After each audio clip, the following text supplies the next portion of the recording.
Hello, everybody, and welcome to Cubing at Home 1.3. I'm your host, Keaton Ellis. We did have a quick blip in the stream right there, but we are back, and we'll be back for the entire day. So stay tuned, and we're going to have some really cool and exciting solves coming up for you guys. As a reminder, at this time, 5x5 is now open. Please do make sure you go ahead and do your 5x5 solves. It does take a little bit longer than 3x3, so make sure you're getting your results in with plenty of time to spare. So try and do that now. We had a great interview with Philip Lewicki right there, and I hope you guys are all excited for the Monkey League next week, but we have a ton of cool stuff for you guys today. For 5x5 that's coming up, we have two very fast solvers that we think help promote a side of cubing that sometimes gets a little bit overlooked, and that's women in cubing. We've got Celine Tran from Norway and Katie Hull from here in the United States. These girls are some of the fastest big cube solvers in the world in general, but also some of the fastest women out there. So we're excited to have them on doing their solves. We hope that you guys enjoy. And without further ado, we're going to be moving over to Celine and Katie.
And we're back. We are here with 5x5, featuring two really talented 5x5 solvers. We've got Celine Tran and Katie Hull here with us. So yeah, this is really exciting. You guys are both going to be doing 5 solves for us, and whenever you're ready, feel free to get started. Okay. So yeah, Celine is from Norway, and Katie is from the US in Georgia. Both very talented 5x5 solvers. Celine is a little bit faster. She's averaging 55 or 56. Katie's more around 58, but still pretty close times, and so it should be an interesting matchup. Yeah, for sure. Both way faster than me. Oh, an interesting cube cover. Oh yeah, we've got, looks like a blanket there. Or is that a mat? It's the mouse mat. That is a mat. Okay. Yeah. Nice. I'm gonna mute now, so. Yeah, sounds good. All right, Katie getting started here. Yeah.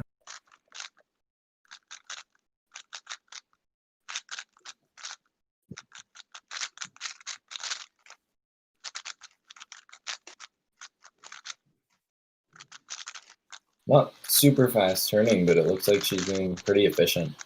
Yeah, definitely. 5x5 is one of those events that you can kind of judge how good a solve is generally by how many pauses there are. Yeah. And if you don't know the exact time until the end, you can sort of tell where it's going. Katie seems to be doing pretty well right now. She's not pausing too much. wow, but Celine is she scrambling? No, she's solving. Yeah, no, Celine's in it. She's So going fast through this. she is, yeah. That's funny. It's so fast you can't tell if it's scrambling. Yeah. Just so mechanical. Celine seems to be an under the table solver. Katie's a little bit higher up. And Katie's on PLL, finishing off her solve. That looks solid. Yeah. Let's see what it was. A minute flat, or a minute 0.6. Pretty solid solve. Slightly for her. Let's see what that was. That was bad. Oh, not too happy with it, seems like. No, Yeah, it was 106. Oh, looked like she had some big pauses. Yeah, on there were some pauses in that one. On that one. It's really scrambled. What's really cool to see is that it's 2 girls who are super fast at 5x5. Yeah. That's always cool to see. It is, yeah. It's always a good thing to see Cuban getting more diverse over time. Like, yeah, always good to not just see the same people winning all the time. For sure. Looks like Katie had a misscramble on this one, so she's just doing she's solving it to fix it, which is one of the more frustrating things about 5x5. It's the biggest puzzle where scrambles matter and misscrambles can't be done. Yeah. So just a reminder for those who are competing right now: if you misscramble, you do have to resolve it and scramble it correctly. But which does suck a little, but I mean, if you're fast at 5x5, I don't think it's the biggest bother. Yeah. And we do have Celine starting her second solve here. Katie's finishing up this miss scramble and is probably going to get started on solve 2 pretty soon.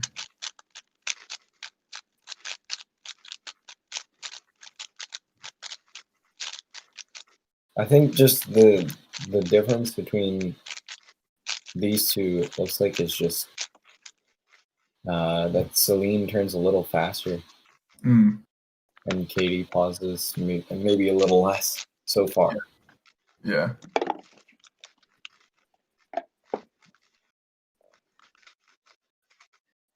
Celine has very smooth turning. And she's on 3x3 stage. Looks like her edges were pretty good there. And yeah, Katie is getting started on solve 2 now. All right, let's see what that was. All right. 57. Not bad. Definite improvement from the first solve. Yeah. At least. Still slightly worse than average for Celine, but definitely a solid solve. And Katie's just chugging along on this one, turning pretty fast. Yeah.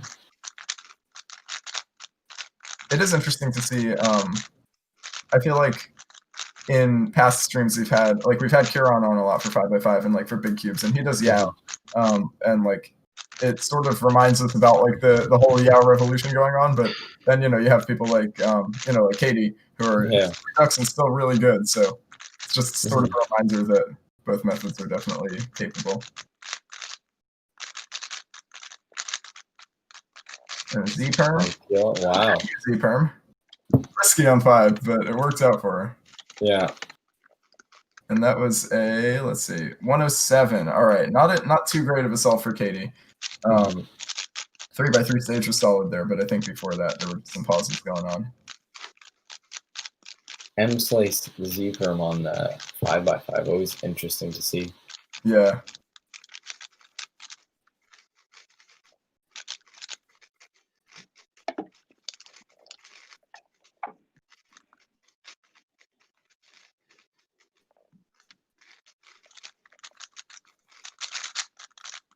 Do you know if Celine uses Yao? Because to me it looks like this is like she was doing a blue cross there. It looks like a Yao solve. I wasn't actually aware that she was a Yao solver, but that's cool to see. Yeah, I think it is a Yao solve. Yeah. Yeah, she's using a lot of R wides and stuff, so yeah. All right, there is solve Celine. 102. 102. Oh man. We're seeing a lot of ones here today so far, but yeah. I feel like it could be nerves of the stream. 5FF also, something that fluctuates a lot in general, so. Yeah. And it's a new cube. I'm trying out the WRM. Gotcha. Yeah, and I didn't bring my vault with me when I traveled home, so. Oh, gotcha. Oh, we've got Katie finishing up solve 3. It looks like a J-perm there. It's interesting. She saved parity for last layer on that one. Had an edge with another 1. Yeah, 1 flat. Katie's just trying to get that sub 1. She's been close. 2 solves out of 3. Both solvers a little slower than average. Yeah, it's interesting that Celine chose to go with a new cube for this one. Because a lot of times hardware can matter like that. You want to be using a cube you're comfortable with. For sure. If she likes it, it works. Yeah, this is definitely some Yao stuff here.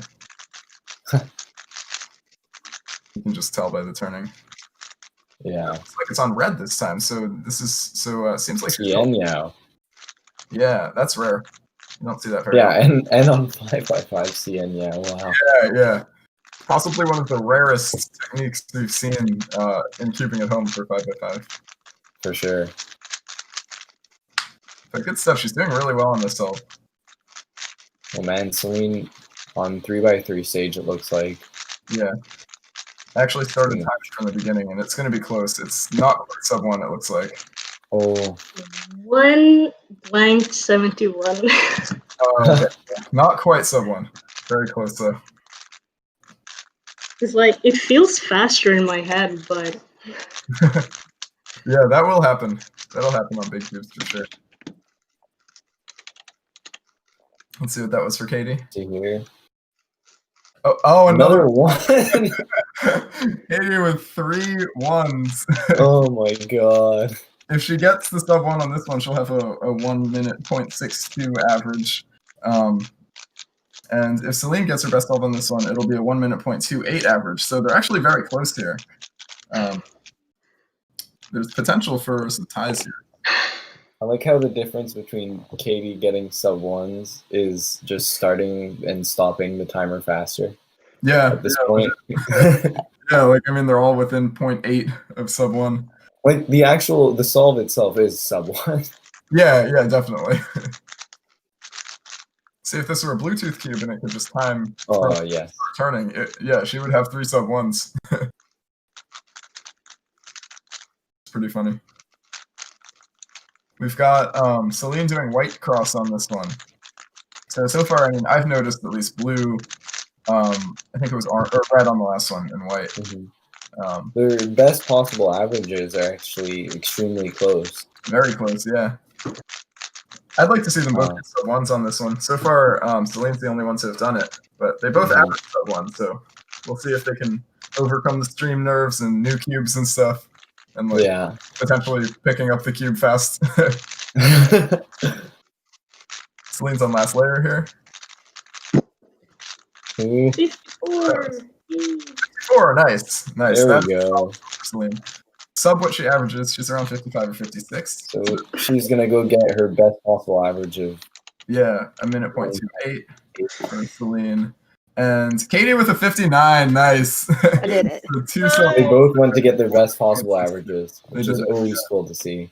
Yeah. So nice job on the last solve to both of you. Both got your best. Yeah. Good stuff. Yeah, it was really great having you on stream. And we are going to pass it to our analysts, Phil and Chris Mills today.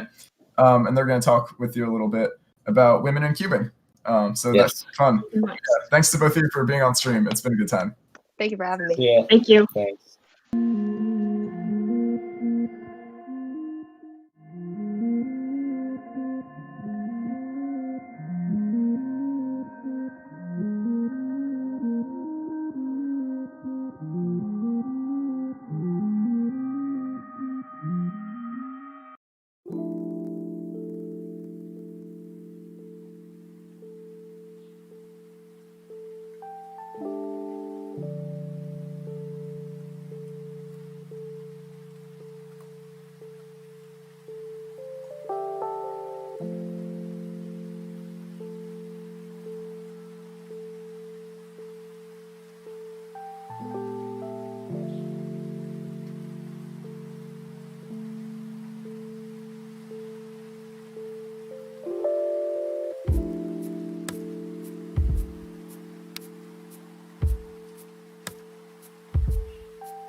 Hello and welcome back to the analyst desk with Phil and Mills. 5x5 has just finished and we've got two of the fastest female cubers.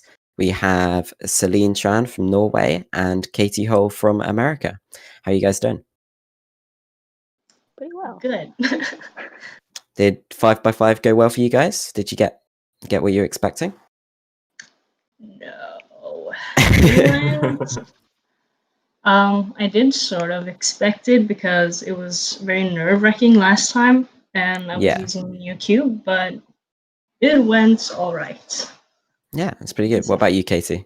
I was pretty nervous since it was my first time on one of the streams. Okay. So I was just hoping to get sub one, honestly. Yeah, that's fair enough. Well, you both seem to do pretty good. And is there a 5x5 final? I have not been paying attention. No, that was the final. So hopefully you guys placed well.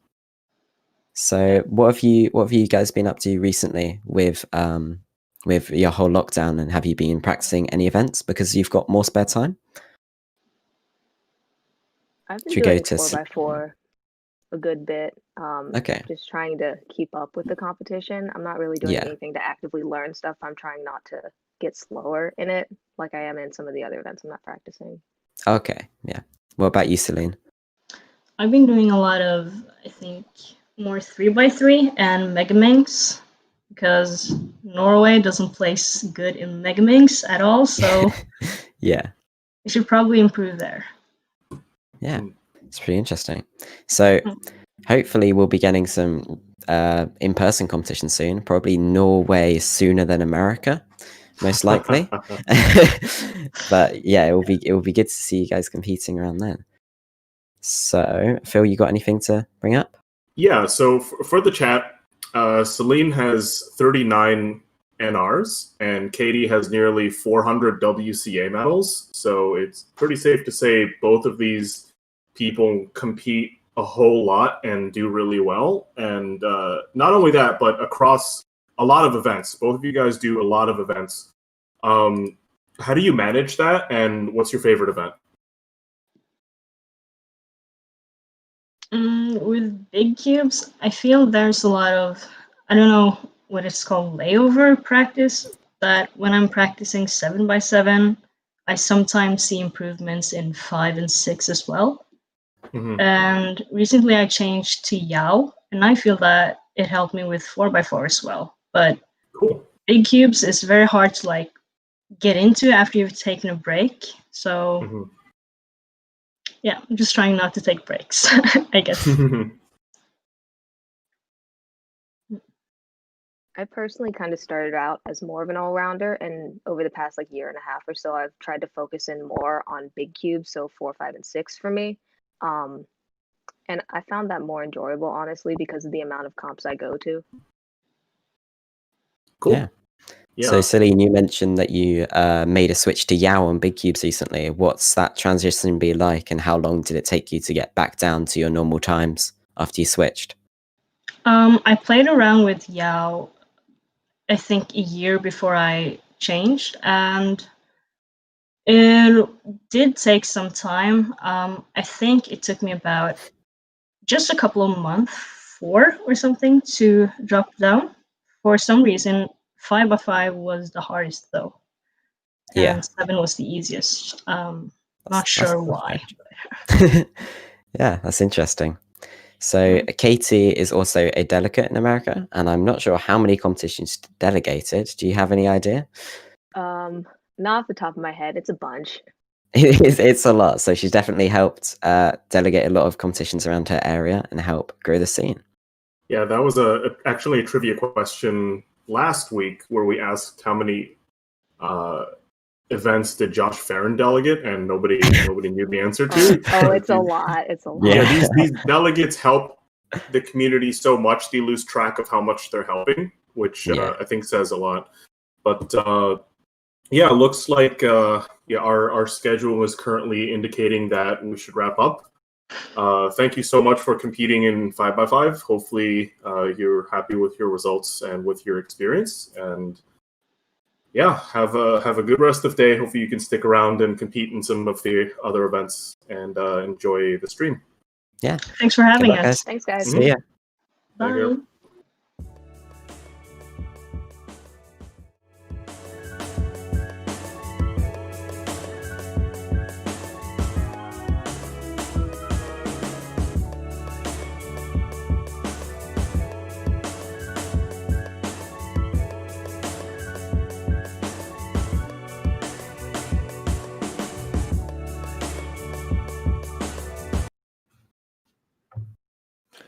Hello, everyone, and welcome back to Cubing at Home 1.3. I'm your host, Keaton Ellis.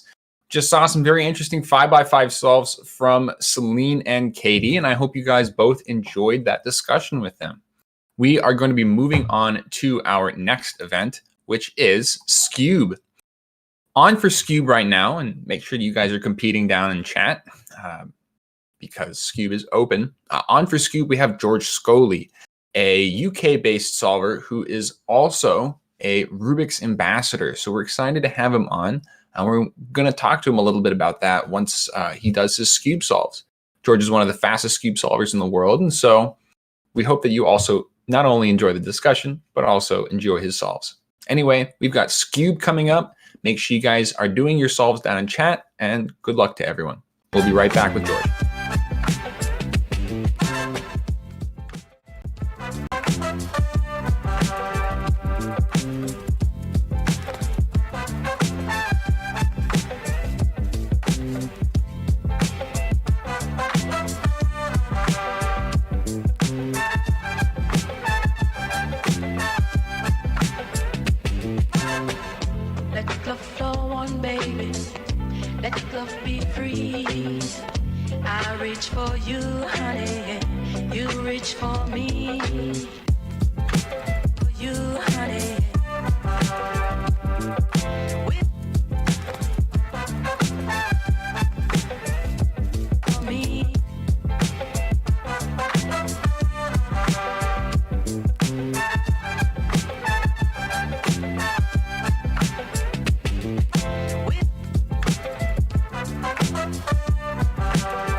And we're back.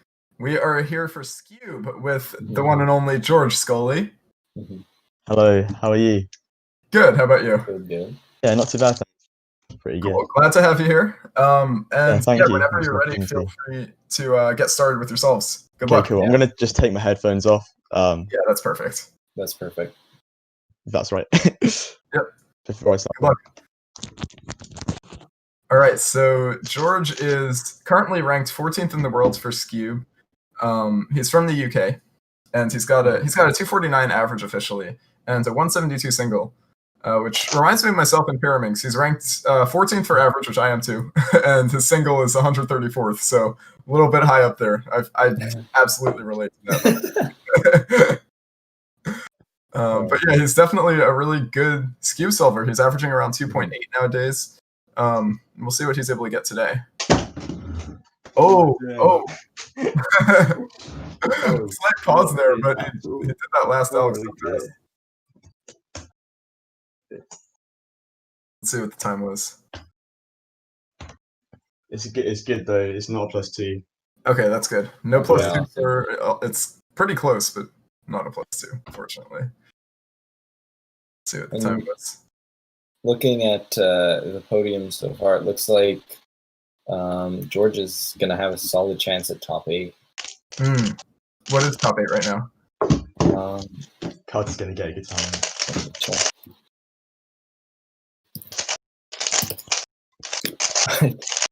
I changed pages. Right? Yeah, it looks like the current podium is pretty good, though. Yeah.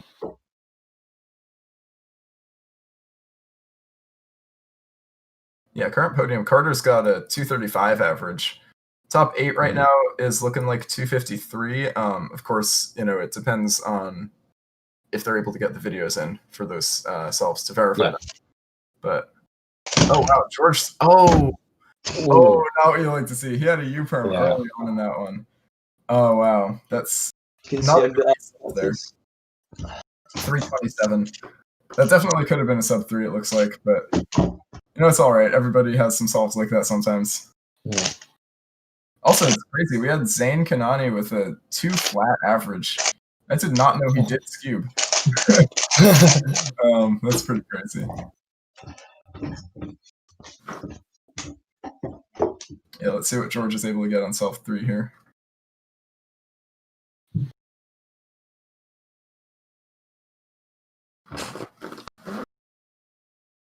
From the results so far, it looks like people are having some of their best selves on the first 2. Oh, Some tough recognition there. Not good.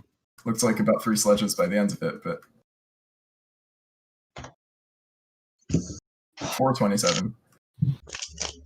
Constant increase here, so hopefully we can bring that back up with these last 2. for sure.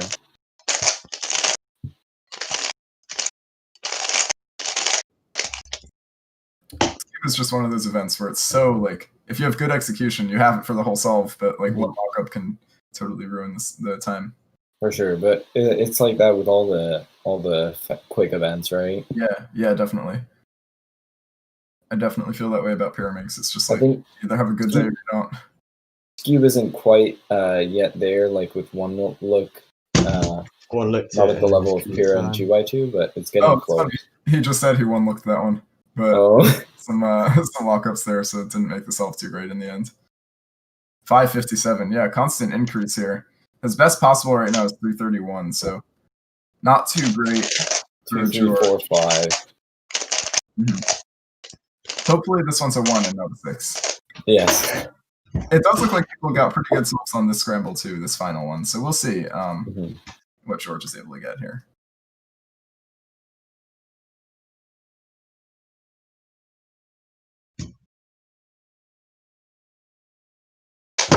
Oh, nice. Solid turning on that one. Was it his best one? Let's see. Let's see. 239. It was. 1.01 is best. That is a 331 average. How are you feeling about that? Potentially the easiest scrambles I've had, like ever. Oh, yeah. The first yeah. on the ones in the middle, it seems like. Yeah, I just couldn't really turn. Don't really know what happened, but it's cool. I'm just so out of practice, to be honest. I kind of deserve that. It happens to all of us. Yeah. But yeah, cool. I mean, thank you for coming on stream. It's been really fun. No, yeah, thank you. It's been good to be on stream, at least. Yeah. It's been nice to be on here. Yeah, of course. And now we are going to pass it over to Phil and Chris to talk with you about being a Rubik's ambassador. So that should be pretty interesting.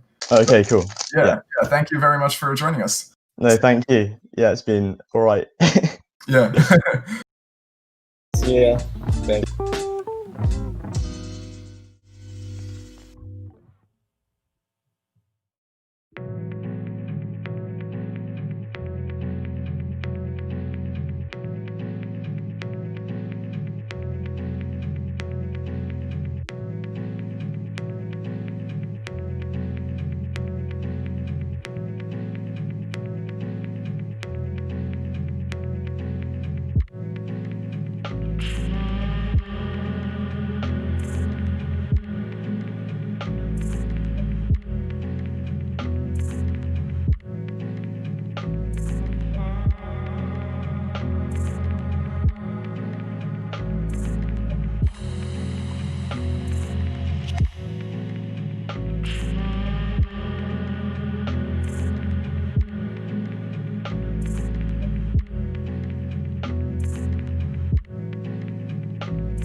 Hey everybody, this is Phil with the Phil Mills Analyst Desk.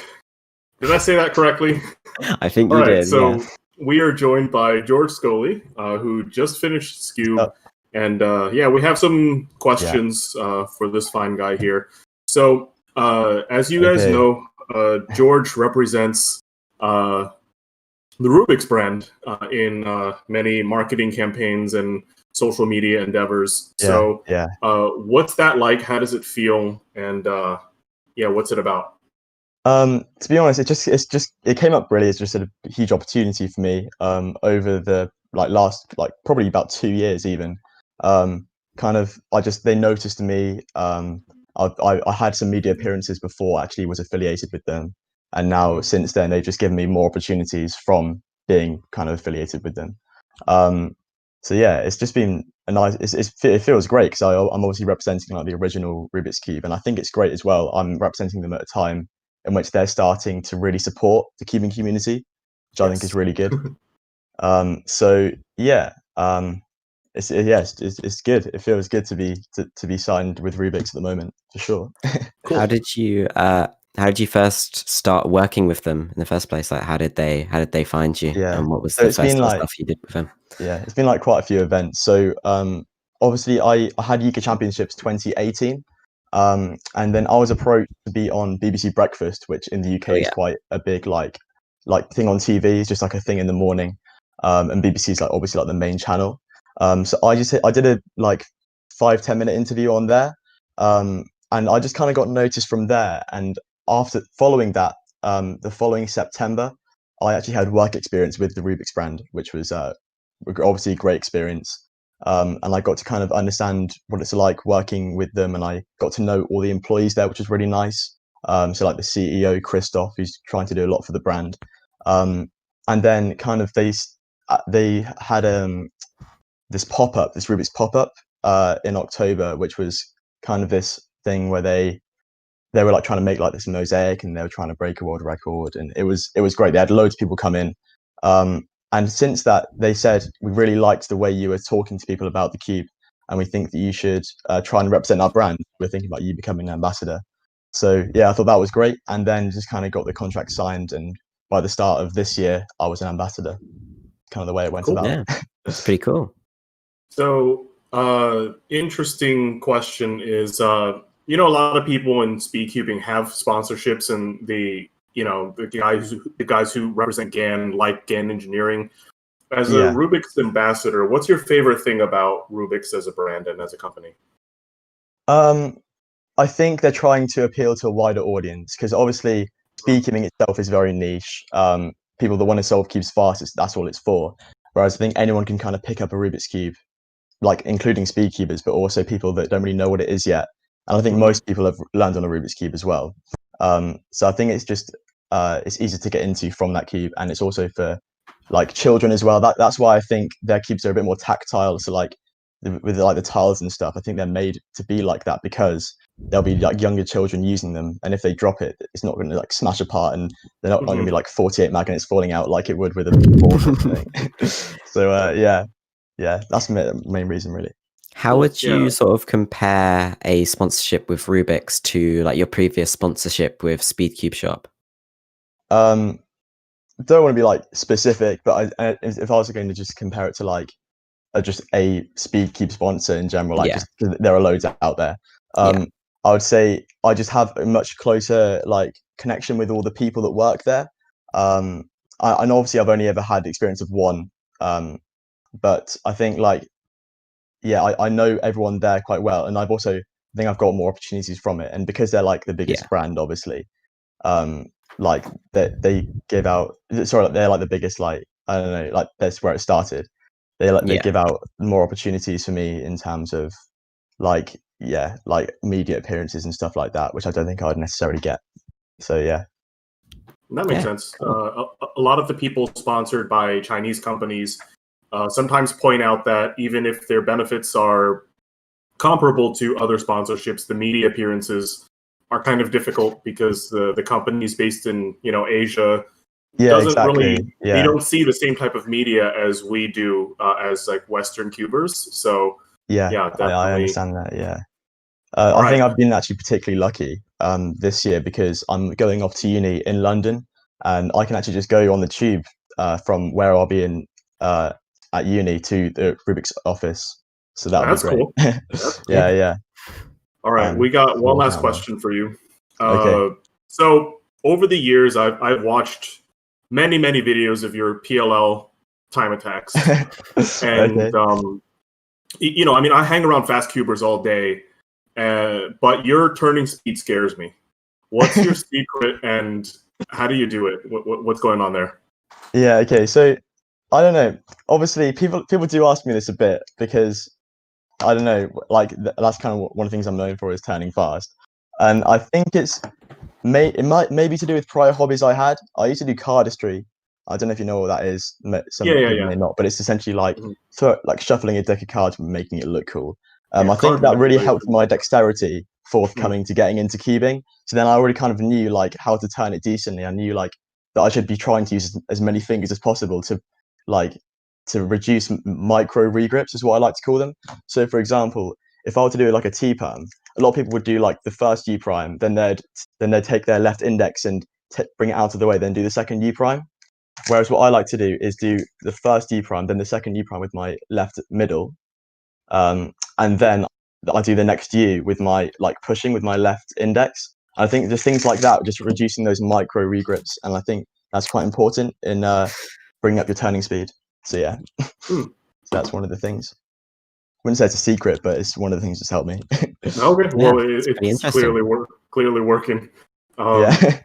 All right, so we unfortunately have to bring this interview to a close. Yeah. Thank you so much for competing on stream for the viewers and for answering our questions. Thank you for having this opportunity. It's been great. Yeah, and we wish you the best of luck with yourself and Rubik's and thank you. Everyone. Incidentally, this event is being also sponsored by Rubik, so thank you. All right. Take care. Yeah.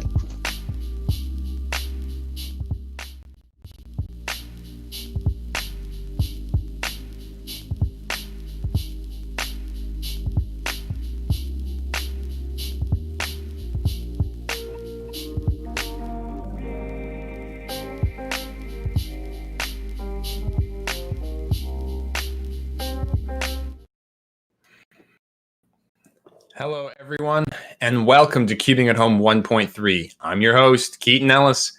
We had a very insightful and interesting interview with George Scully right there, and also some pretty fast Skewb solves by him. Very interesting to see the perspective of someone who literally works and is very close to a very well-known and the biggest brand in our community, Rubik's. So very insightful stuff from him.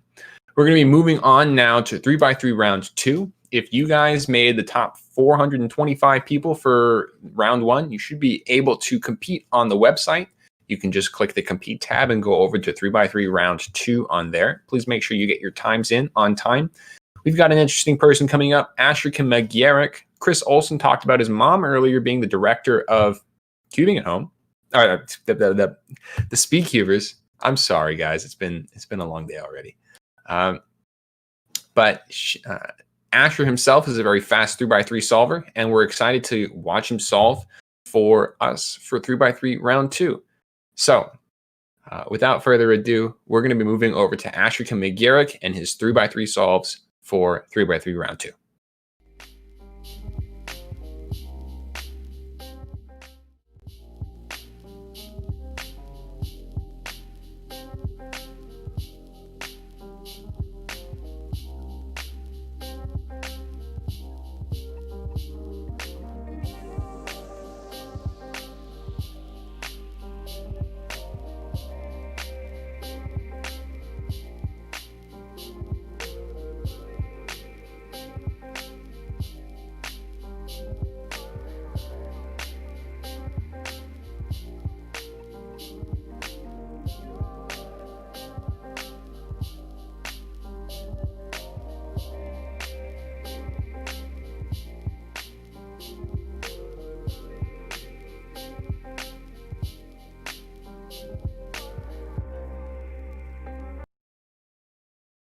And we're back.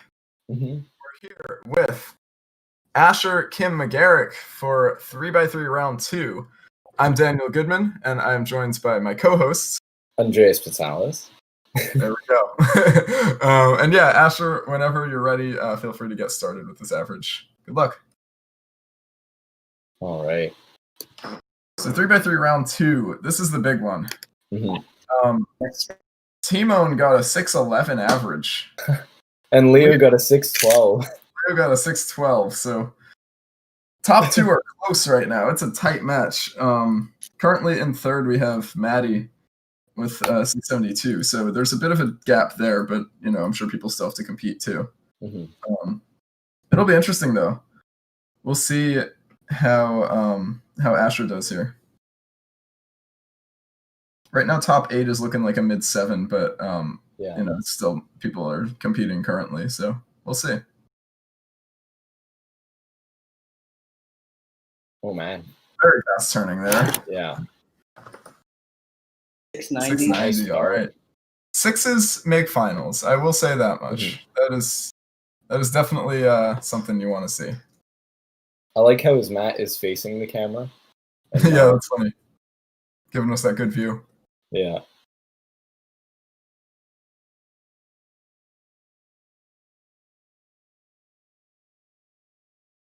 All right, solve 2. He's got the word "the" on his shirt.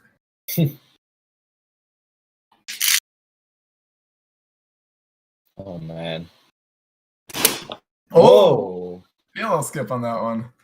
That was a good solve. 43. What was it? What, 43? 643. Okay. 643. Okay, gotcha. So it looks like he was maybe bailed by that. Yeah, the PLL skip helped for sure. It looked like a really fast solve before that, though. I was surprised that wasn't 5. Yeah. This is a good start, though. Definitely what you want to be seeing.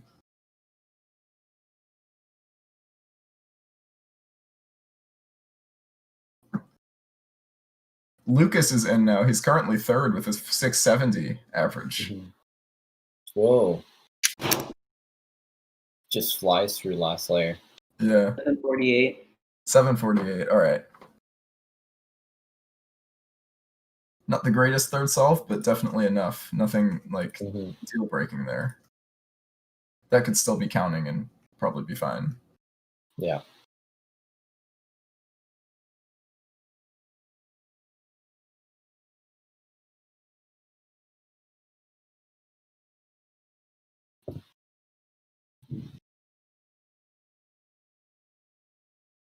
Oh.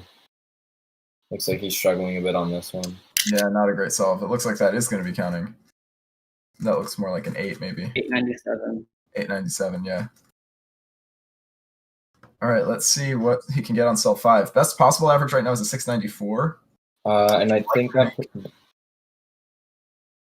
does that put him in finals? So far it would. So far that would put him in 6th.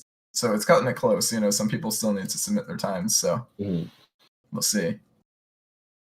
It's going to be close. And he definitely doesn't want that 8 counting. Yeah. What it looks like. Oh no. Rough way to end it. Looked like maybe a 7. 8.8. Oh, wow, okay. All right, let's see what the average is. 776. Yeah. Ugh. Yeah, that's not what you were hoping for, I guess. Yeah. Yeah, solid start. But yeah, the last 2 solves didn't quite cut it. Yeah. Well, yeah, thank you very much for joining us. It's been really fun, and we are going to to our analysts to talk a little bit about your recent streaming and things like that. Okay. But yeah, thanks for being on the stream. Thanks. See ya.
came from Brazil.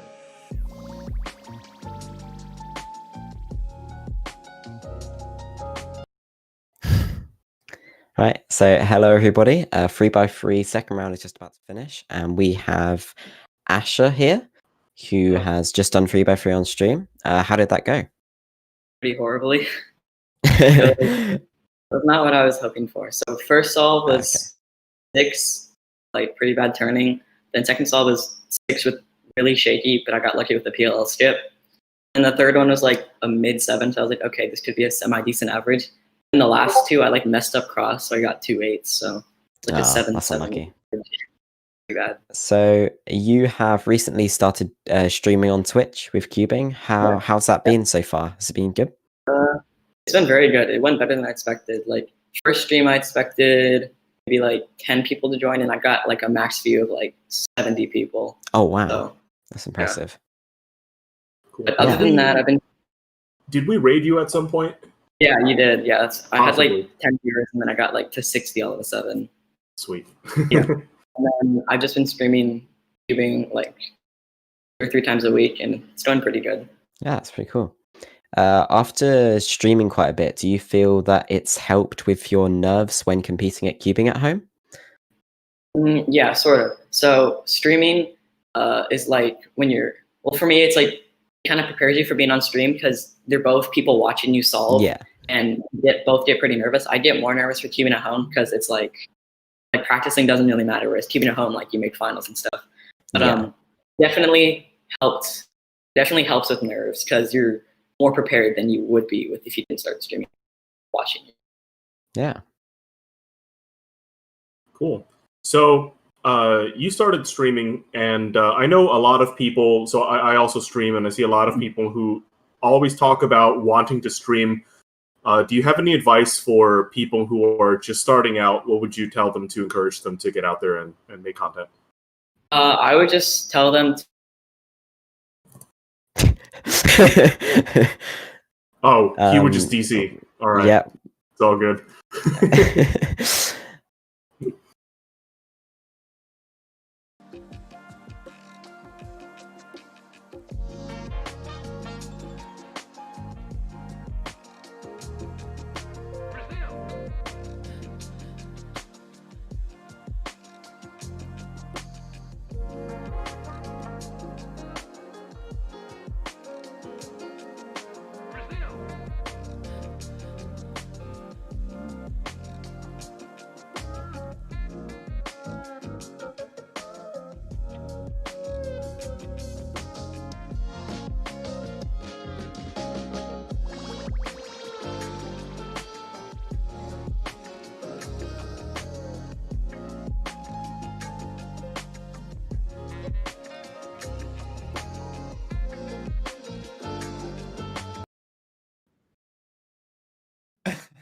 Hello, everybody, and welcome to Cubing at Home 1.3. I'm your host, Keaton Ellis. It sounds like we might have lost Asher there, but we're thankful for him coming on and doing some good 3x3 round 2 solves for us, even though it doesn't look like he made the finals, unfortunately. That said, we're going to be moving on to our next event, which is 2x2. And for 2x2, we have a really fun guest commentator with us. Commentating with Andreas, we actually have Rami Sbahi. You guys may know him as Insane Cuber on YouTube with his very well-known cubing antics and speed on there, as well as his multiple 2x2 world records. So with them is Joaquin Urenes Hernandez and Zane Kanani. Joaquin, we brought on because he did incredibly well in Cubing at Home 1.1 and was very close on the leaderboard. And you guys know Zane Kanani through the multiple times he's been on stream. Both of them are incredibly fast 2x2 solvers, and we're excited to bring them both on so you guys can see the speed that they've got. So without further ado, we're going to be moving on to 2x2.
And we are back with 2x2 finals.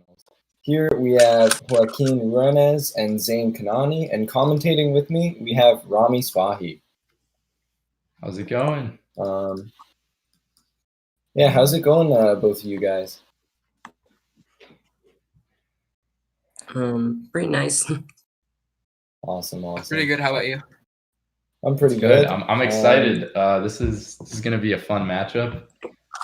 It's we got Zain who has been winning 2x2 here, and Joaquin who's won in cubing at home 1.1. So these are both former winners, champions. Which ones have you won, Zain? I think we can't hear the him. first one. Can you hear me? Yeah. Yeah, we can hear you. I think I won the first one, the second one, or the first one that had 2x2, which was the second one, and then I think there's one without 2x2, and then I lost one, and I kind of lost track though. Yeah, so he's won quite a bit, podiumed quite a bit. So yeah, this is gonna be fun. Whenever you're ready, you guys can get started. Yeah.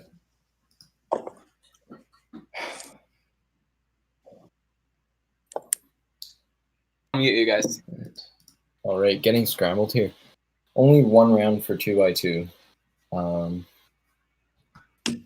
Yeah, so we have to get some good times right off the bat. Yeah, this is some pressure. Let's see. So the results right now, in first place is Mick Morelos. Is your intuition correct? With 174. What's that?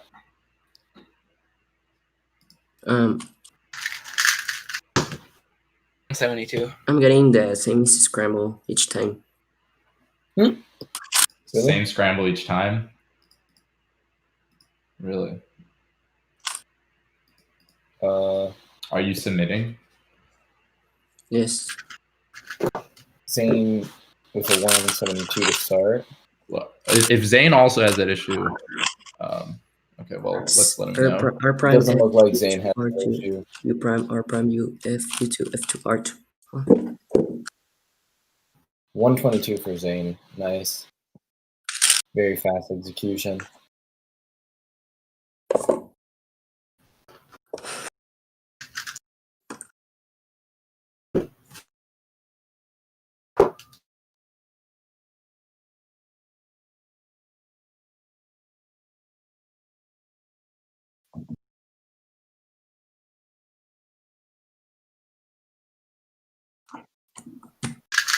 Okay. Joaquin, did you get that?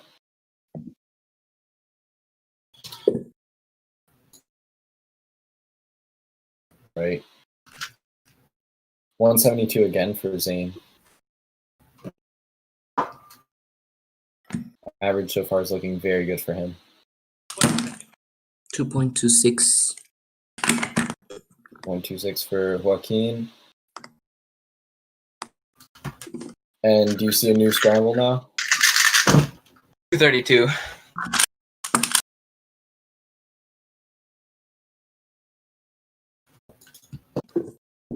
All right, looks like the problem was resolved. 232 for Zain, a little slower for him. Okay, I'm back.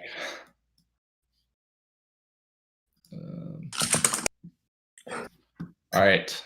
What are the updates? Did we get the scramble thing fixed? Yeah, the scramble thing has been fixed, it looks like. Okay. And Zain is already on the last one. one Zain with a heart-wrenching +2, 143. Oh, man. That'll hurt. That's going to count at 232. Oh.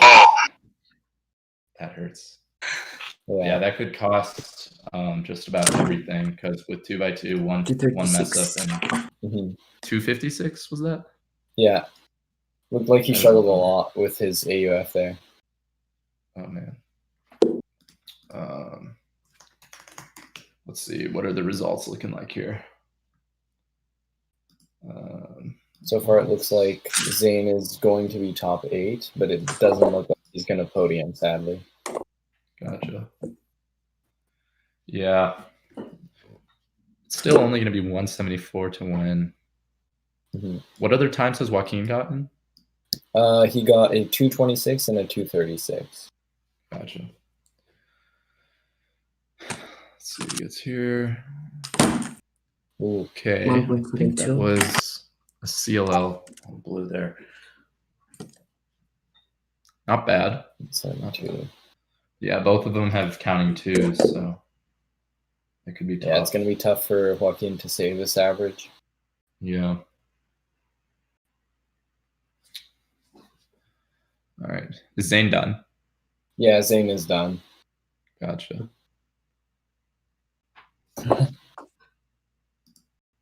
How did that go, Zane? Can you hear me? Terrible. Yeah, terrible. Oh my I god, you're like barely in fourth currently. But also keep in mind I've not. Oh, you're in fifth now. Tommy Cherry on top. Cherry on top. With a 163 average. Crazy. 1.51. 151. All right. Yeah, it looks like a lot of people are stumbling on these third and fourth solves. His First two best possible average is a 183, so he can podium. So okay, so he'll need sub 1.5 ish. Sub 1.5. Yeah. Yeah. Okay. All right. Let's see what happens. Last solve seemed to stumble people up, so it'll be tough.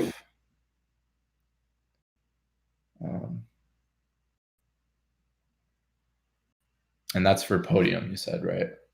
Yeah. Pretty much. Okay. Oh, a little locky, maybe a 1.7. What is that? Did you get that? Let's see. 186.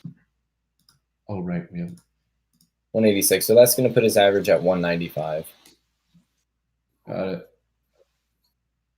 Actually, Ryan Wu just got on the podium, so now third place is 185. Oh, man. All right. Well, thank you both for coming on. It was a lot of fun. Good job, guys. I mean, you got top 8, both of you, so far. Yeah. So that's pretty solid, especially when you're on stream. You're making a pretty big sacrifice being on stream, I would imagine. So yeah, a lot more good pressure. stuff. All right. Yeah. Thanks, you guys. See ya.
Hey guys, we're back with Zane and Joaquin.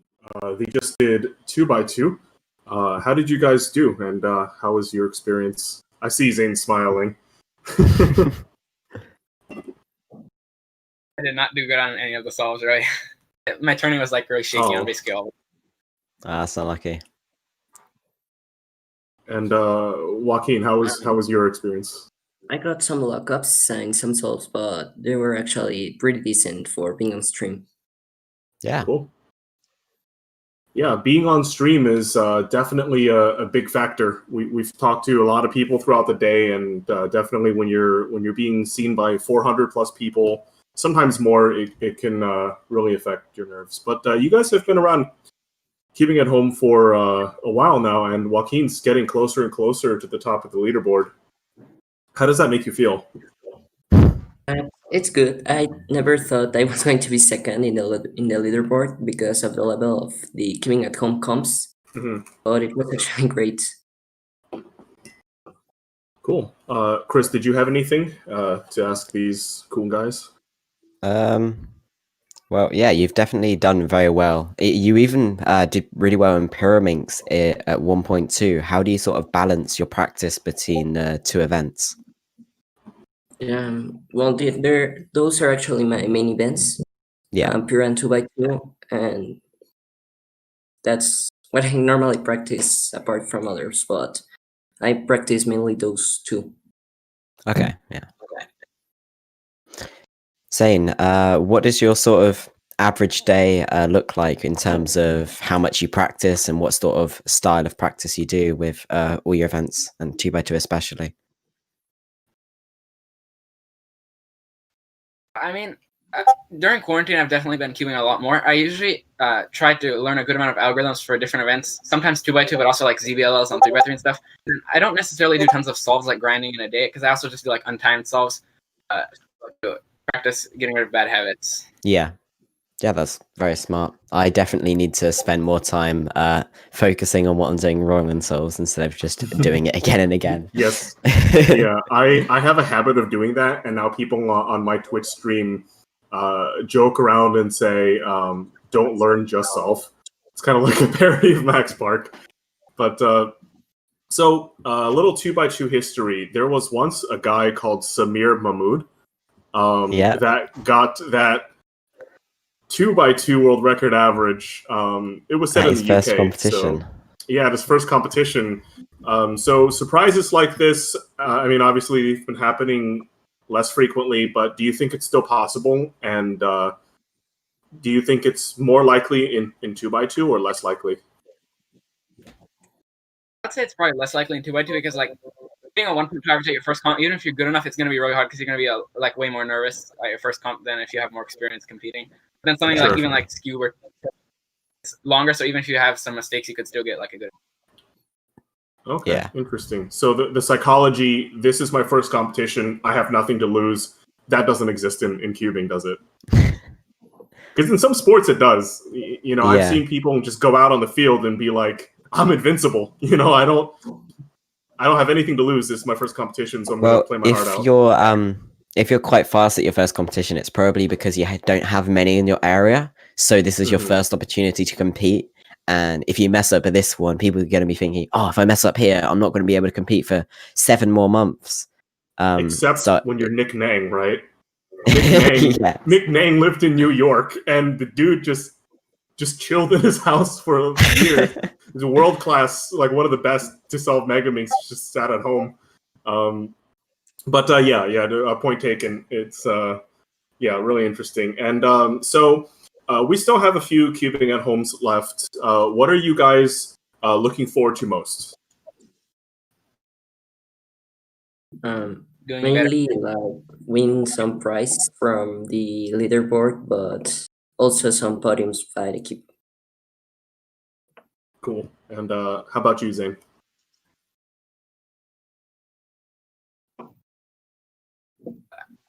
Even though like it was pretty disappointing that I got a 1.9 average today, I was kind of happy because I did pretty good in Skewb, so that kind of made up for it. Cool. Yeah, excellent. Yeah, always try to find a way to make your day feel better. All right, so looks like we have to head out.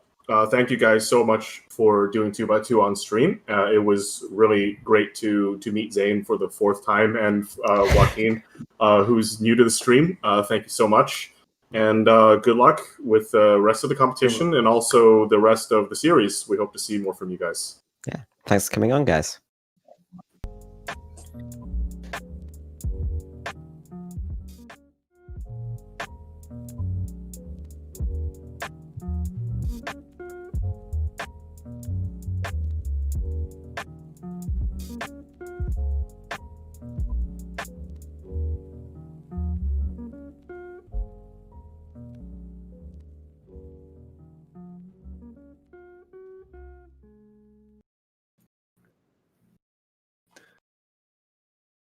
Hello, everyone, and welcome back to Cubing at Home 1.3. I'm your host, Keaton Ellis. We just saw some pretty interesting results from both competitors for 2x2. Big thanks to Joaquin and to Zane for coming on. We're now going to be moving on to our next event, which is 3x3 Blindfolded. We've got two Canadian competitors coming on who have a little bit of a relationship with each other. Jake Clausen has been at the top level and has had world records for 3x3 Blindfolded for quite a while now. And also the other person we've got on is Elliot Kobolansky, who is an up-and-coming blind solver. So we've got sort of two generations of solvers right there, the old and then the new. So we're really excited to have both of them on. We think that they're both going to be able to provide you guys with some really fast and really exciting blindfolded solves. And we'd love to talk to them after about a little bit of coaching and a little bit of content that one of them is planning. So without further ado, we're going to be moving into 3x3 Blindfolded.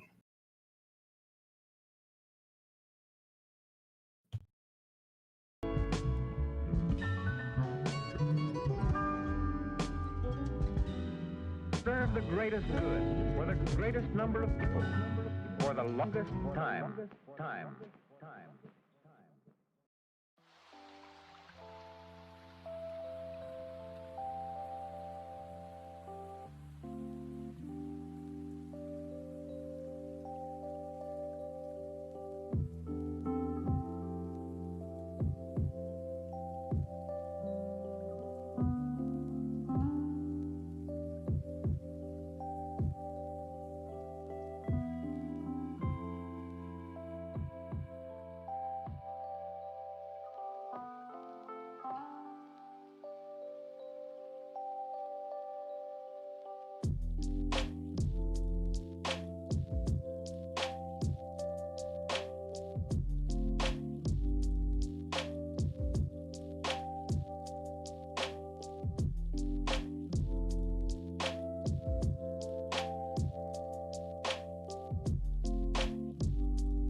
And we are back here for 3 blind. We have Elliot Kobolansky and Jake Clausen, two very fast 3-blinders, and with me we have Rami Spahi. And our solvers are going to get started pretty soon here. Let's see how they do this. Yeah. Okay. So some background. Elliot has an official 27 average and 21 single, which are both very impressive. And he is Canadian, and so is Jake. Both are Canadian, and Jake has a 19 average and 16 single, both of which were former world records, right? No, only one of them. Oh, not the 16. The 16 was not. Yeah. So it looks like Elliot's getting started. Jake, you can get started whenever you wish. Wow. Elliot with he had a high 6 memo there. Whoa. That is good. Whoa. And he's going to get a 1704 to start off. 1704. That is definitely putting you in first place for now, especially considering first place right now is 118 by Daniel Goodman. I don't know what's going on there. Okay, and there's some same scramble problems that we've been seeing throughout today. Okay, updated. Well, the good news is that was on his first attempt at that scramble. That one single just put Elliot in first. Yeah. Okay, I forgot the time Jason's memo, but I'm gonna guess 8-ish. And wow, he is just nonstop going, almost done with corners. Oh, literally no pauses. What was that? 19. 19. 19, Okay. pretty good. 19. That will put him in second for now. Yeah.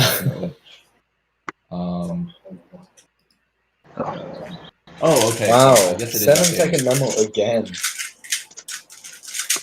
Okay, so yeah, it looks like right now Elliot's in first with 17. Paul is in second with Jake is in second with 19, and Paul is in third with 22. Yeah, 22. I know. Yeah, so it was 1908 from Jake.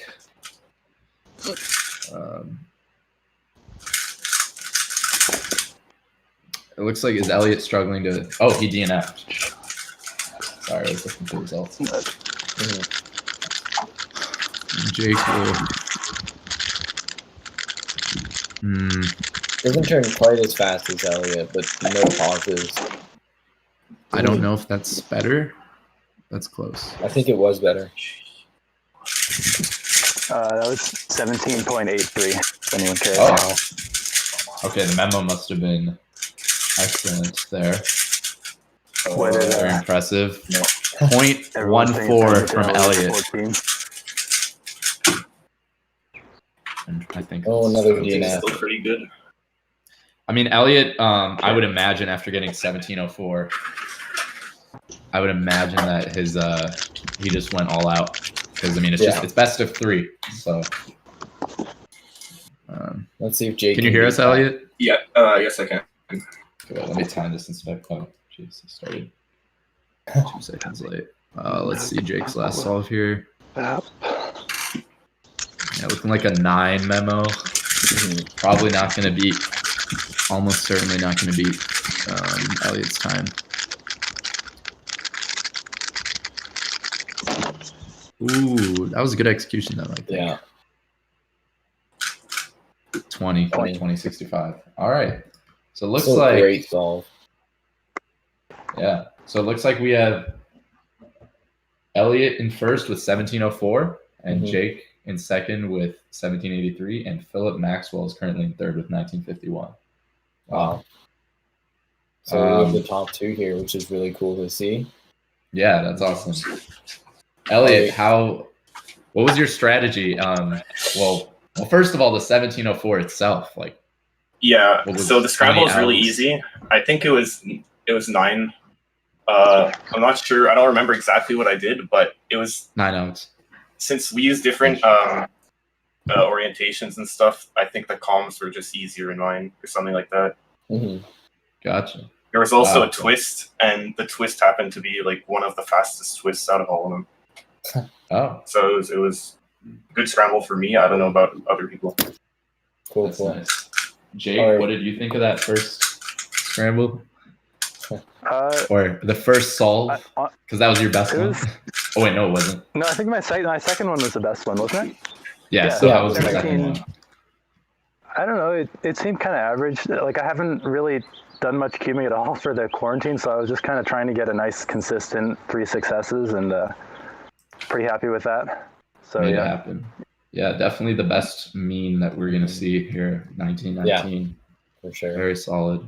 So Elliot, after that first 1704, you just went all out, I'm guessing. Well, I think what happened was on the first solve, I wasn't really thinking about nerves or whatever, so I was able to perform my best. And then on the second and the third, for some reason, I got nervous, and my hands started shaking and stuff like that.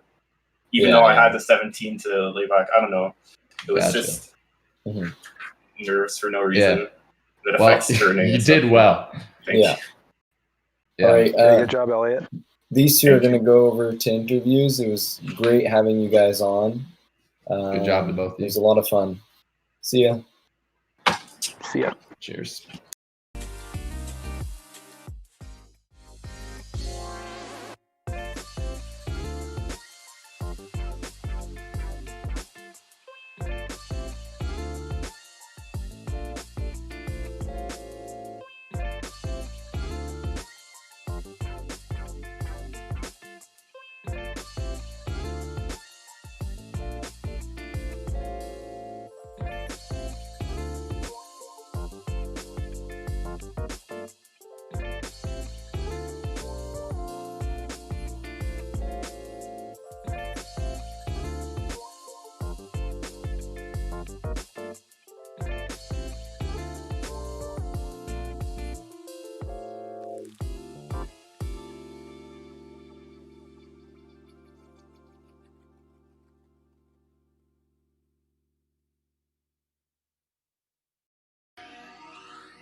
Hello, everybody. Free blind is just about to finish, and we have the top 2 seeds from that finals here. We've got Elliot and Jake. So how did that go for you guys? I can't speak for Elliot, but I was pretty happy. You know, I haven't done a lot of cubing. It's kind of hard to do that when you've got a lot of like adult things going on these days, but I'm pretty happy with some consistency and a nice mean, roughly around where I think my official mean is, so I can't really complain. That's pretty good. What about you, Elliot? So for me, I'm happy with the 17 for sure. That's a good solve for me, like a solid solve. In terms of consistency and stuff, when I practice, you know, not at a competition or whatever, I tend to get really high accuracy. But I think with nerves and everything, it really affects me, and I'm gonna have to work on that. But I'm happy with 17. Yeah, very impressive. So Jake has been around in the blind, free blind scene for quite a while. Obviously, he's had a world record mean, if I recall correctly. And Elliot is pretty new to this, so he hasn't been able to compete that much because of COVID-19 as well. So Jake, what's your kind of thoughts on Elliot and other upcoming blinders? Are you getting a bit scared with the competition now? Well, you know, nobody can stay at the top forever, and I'm looking forward to seeing Elliot and kind of the new guard of people come along. I'm not saying I'm going away. I'm not saying I won't hit up a couple of competitions once things cool down, but I'm really happy to see, and I think that Elliot is following in the footsteps of some pretty fast people with his super high accuracy and some really good solves he's been posting recently. Yeah, definitely. Phil, have you got anything to talk about? Yeah, so the 1704 you just scored would have placed you in the top 10 in the WCA singles if it had occurred in the WCA comp. And honestly, your WCA ID says 2019, so you're pretty fresh to this whole competition thing. How does it feel to be one of the world's best at something, but you still have so much room for growth? I don't know if I'm one of the world's best, but it's definitely, I don't know, it's fun. I enjoy getting good times and stuff and comparing myself to other people. And I'm definitely looking forward to the future. Hopefully I can push some like really fast global average or whatever. Cool. Yeah. So I know I'm not an expert in blind, but I know different blind solvers have different degrees of the amount of risk they like to take and how complex their method is. You know, I'm sure you know, like Gianfranco has some very just insane stuff going on there. What's your style like, if you could describe it in English to the viewers?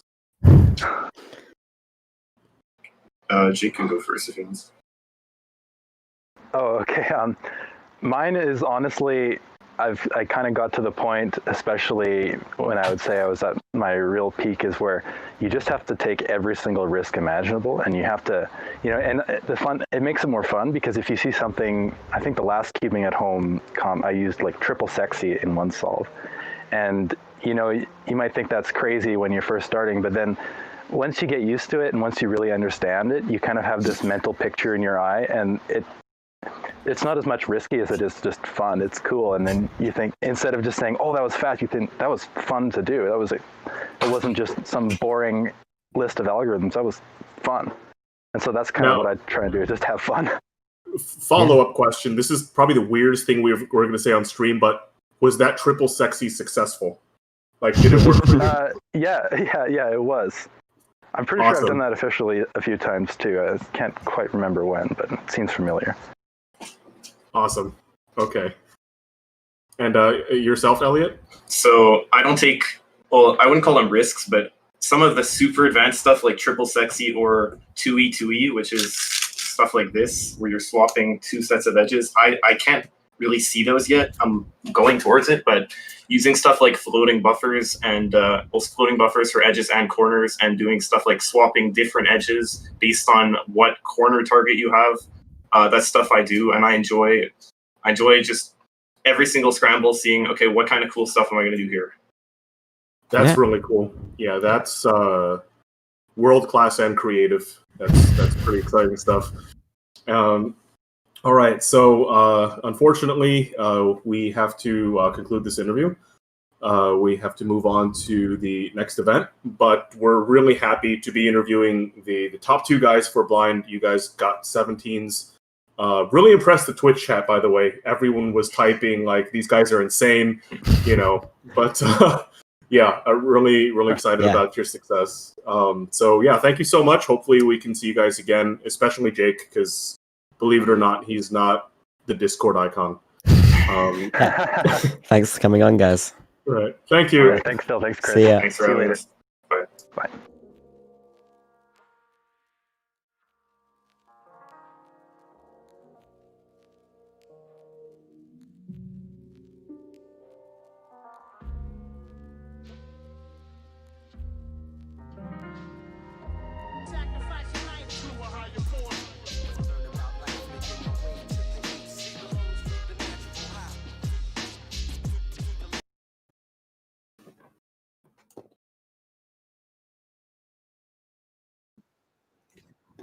I'm live? Oh, awesome. Hello, everybody, and welcome to Cubing at Home 1.3. I'm your host, Keaton Ellis, and I'm live. We just saw some crazy blindfolded solves right there. There was a little bit of an issue with Jake's video, but otherwise, very interesting stuff. 2 17s from our competitors, so I am thrilled to have gotten that on stream for you guys. We're going to be moving on to our next event, which is face turning octahedron. I hope that you guys are excited for this. I know the FTO community has been prepping for this day for a very long time. We have Ben Streeter on, aka Speedy Octahedron, not as a competitor, but as a commentator. Ben is going to be providing us with tons of insight to this event that some of you guys out there, including myself, may not know anything about. I know literally nothing about it. On stream, competing for us, we've got Aiden Bryant and Dan Pashtushkov. Pashtushkov. I tried my hardest there. Dan and Aiden are some of the fastest solvers around. And these guys are averaging low 30 seconds on hardware from 2010. So I hope that you guys are excited for this. We're going to be moving on to face turning octahedron with Aiden and Dan competing and Ben Streeter as a guest commentator. We'll be right back.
All right, so we are here with Aiden and Dan, and Ben here on my casting with me.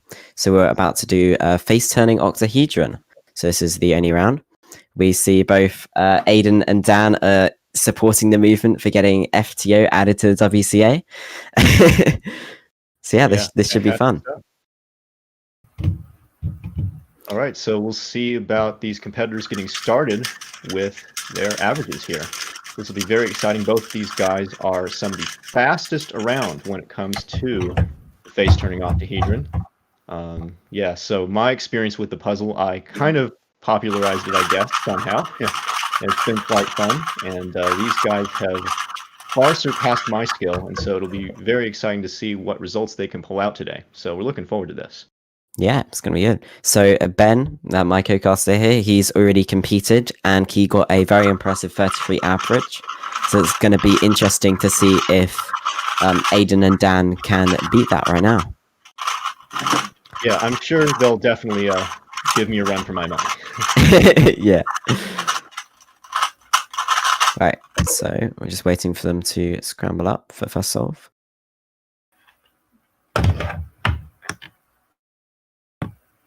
So Ben, what sort of encouraged you to look into the face-turning octahedron and kind of develop the method for it?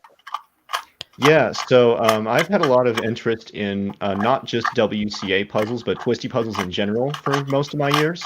I had an octahedron, or as we abbreviate it, FTO, in my collection at one point, and I rediscovered it a couple years ago, and I just kind of got interested in it because I thought there should probably be a pretty good way to solve this that that no one's tapped into yet, and so I wanted to look for that. And I found a pretty good method that seemed to work, and I started developing it. And I got another FTO that I modded to start speed solving, and yeah, like I just fell into a rabbit hole. It's been a really fun experience. Yeah, it seems like a pretty interesting puzzle. I personally don't know that much about it myself, apart from what you've just told me before we started this. But yeah, it's going to be interesting to see if other companies will start to develop. Oh, what? That was fast. Ooh, that was a very fast time from Aiden there. Let's see just what he's going to come in with. 23.9, but 23.9? 23.9 single to But he had a start timer off? malfunction. Oh, no, man. it was a 22. It was a 22.9, but my timer had a malfunction. I mean, like, I don't know what to do. I'm pretty sure if we're adhering to WCA regulations, that's just a DNF, sadly. Yeah, but it wasn't my fault. It was just frustrating. It's that's very unfortunate. It was a 22. Oh my god, it was a 22. Wow, that is absolutely crazy, ladies and gentlemen. Like, we are in for some crazy stuff here today. That is a very unfortunate DNF from Aiden. I was expecting that to happen, so it's like considering it's a keyboard. Can we have an F in the chat for Aiden here, boys? Yeah, so yeah, watching these solves is interesting. What we'll see for at least most of the solution near the beginning is a lot of block building techniques. So they're building most of a layer, and then they move on to finishing a lot of other groups of pieces in the middle of the solve. And for those, we'll see a lot of RU span, a lot of very fast TPS. And then closer to the end, they only have a few groups of pieces left that they're solving, and we'll see a lot of hedges and fledges, or I guess the closest equivalent you would see to that on an octahedron, to kind of bring the pieces together into groups and finish it off. So here goes Dan with his next solve. So what I was mentioning before we had the Aiden incident is that it's currently only the Lan puzzle that people are using at the moment, which is kind of similar to the situation we had with Skewb back in 2014. So it's going to be interesting to see with this new light being shed onto FTO if companies like MoU or Qi develop one that turns a lot better and doesn't require modding. Here's 31 from Dan there. Very, very nice. Bit of a pause for Aiden. Definitely not as good as his last solve, but still pretty decent. That's a 35. So yeah, he's going to be very disappointed with that DNF, but hopefully he can pull it back. For sure. And yeah, as you were mentioning, you know, the hardware is very limited right now. They're both using the LAN octahedron, which came out about a decade ago, and it was definitely not designed for speed solving, what these guys are doing right now. Yeah. You'll see, you know, we have the potential for getting things like pops and quite a few lockups in a solve, and it'll be interesting to see how that can actually like play into their results.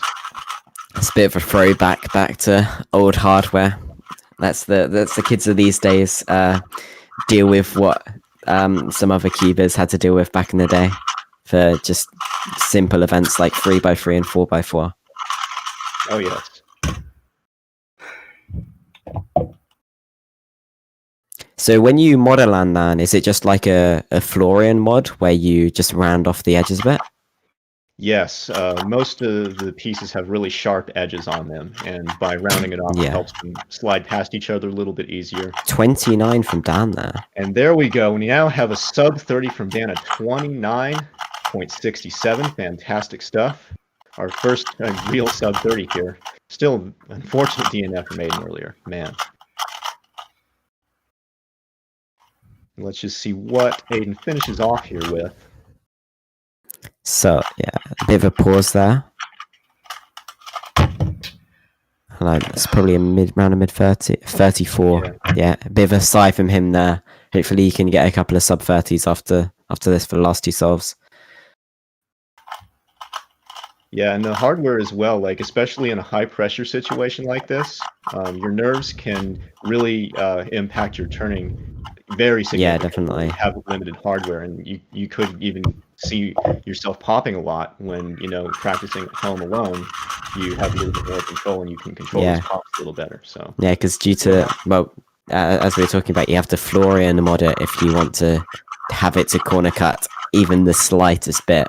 So if you're being nervous and turning in accurately, that's definitely going to cause for some major lockups, even with the Florian mod. Mm-hmm. For the newer cubers here, a Florian mod was invented, maybe around over a decade ago, probably, and it was designed to make it easier to corner cut on. It was mainly used on like 4x4s and 5x5s for the Shengxiao. So if you see on a cube nowadays, you have the gap, like rounded centers. That was originally what a Florian mod was. It was just a design to allow for more corner cutting, and is now being used in every single puzzle produced, which is pretty interesting. Oh, a 28 from Aiden there.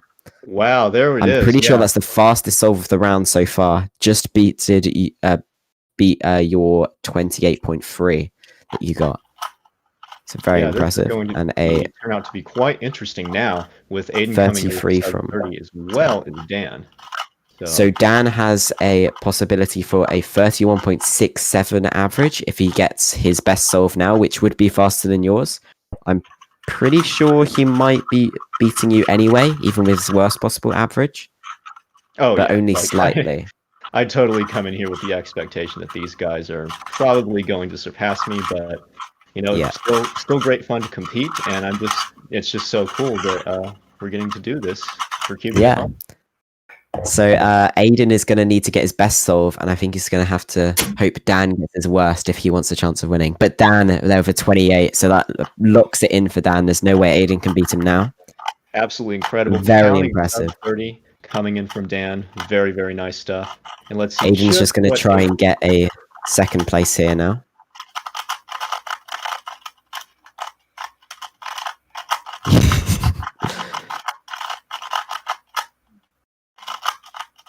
Very good TPS here, even with the limited hardware. Yeah, both these guys are known for being able to pull out very fast turn speeds, even with the limitation of these puzzles. And that was a grinding solves, and a 34. So I don't think he managed to beat you, Dan. So you came in second, and Aiden's going to be coming in third, I believe. So still a very impressive showing from both Aiden and Dan. It's a massive shame about that timer malfunction at the start. I still think he wouldn't have managed to beat Dan, but it would have been a nice single for him to get. Mm-hmm. But yeah, that's unlucky. And yeah, thank you for coming on, guys. Those are very impressive solves. And I am going to go and order myself a face-turning octahedron and learn how to solve that.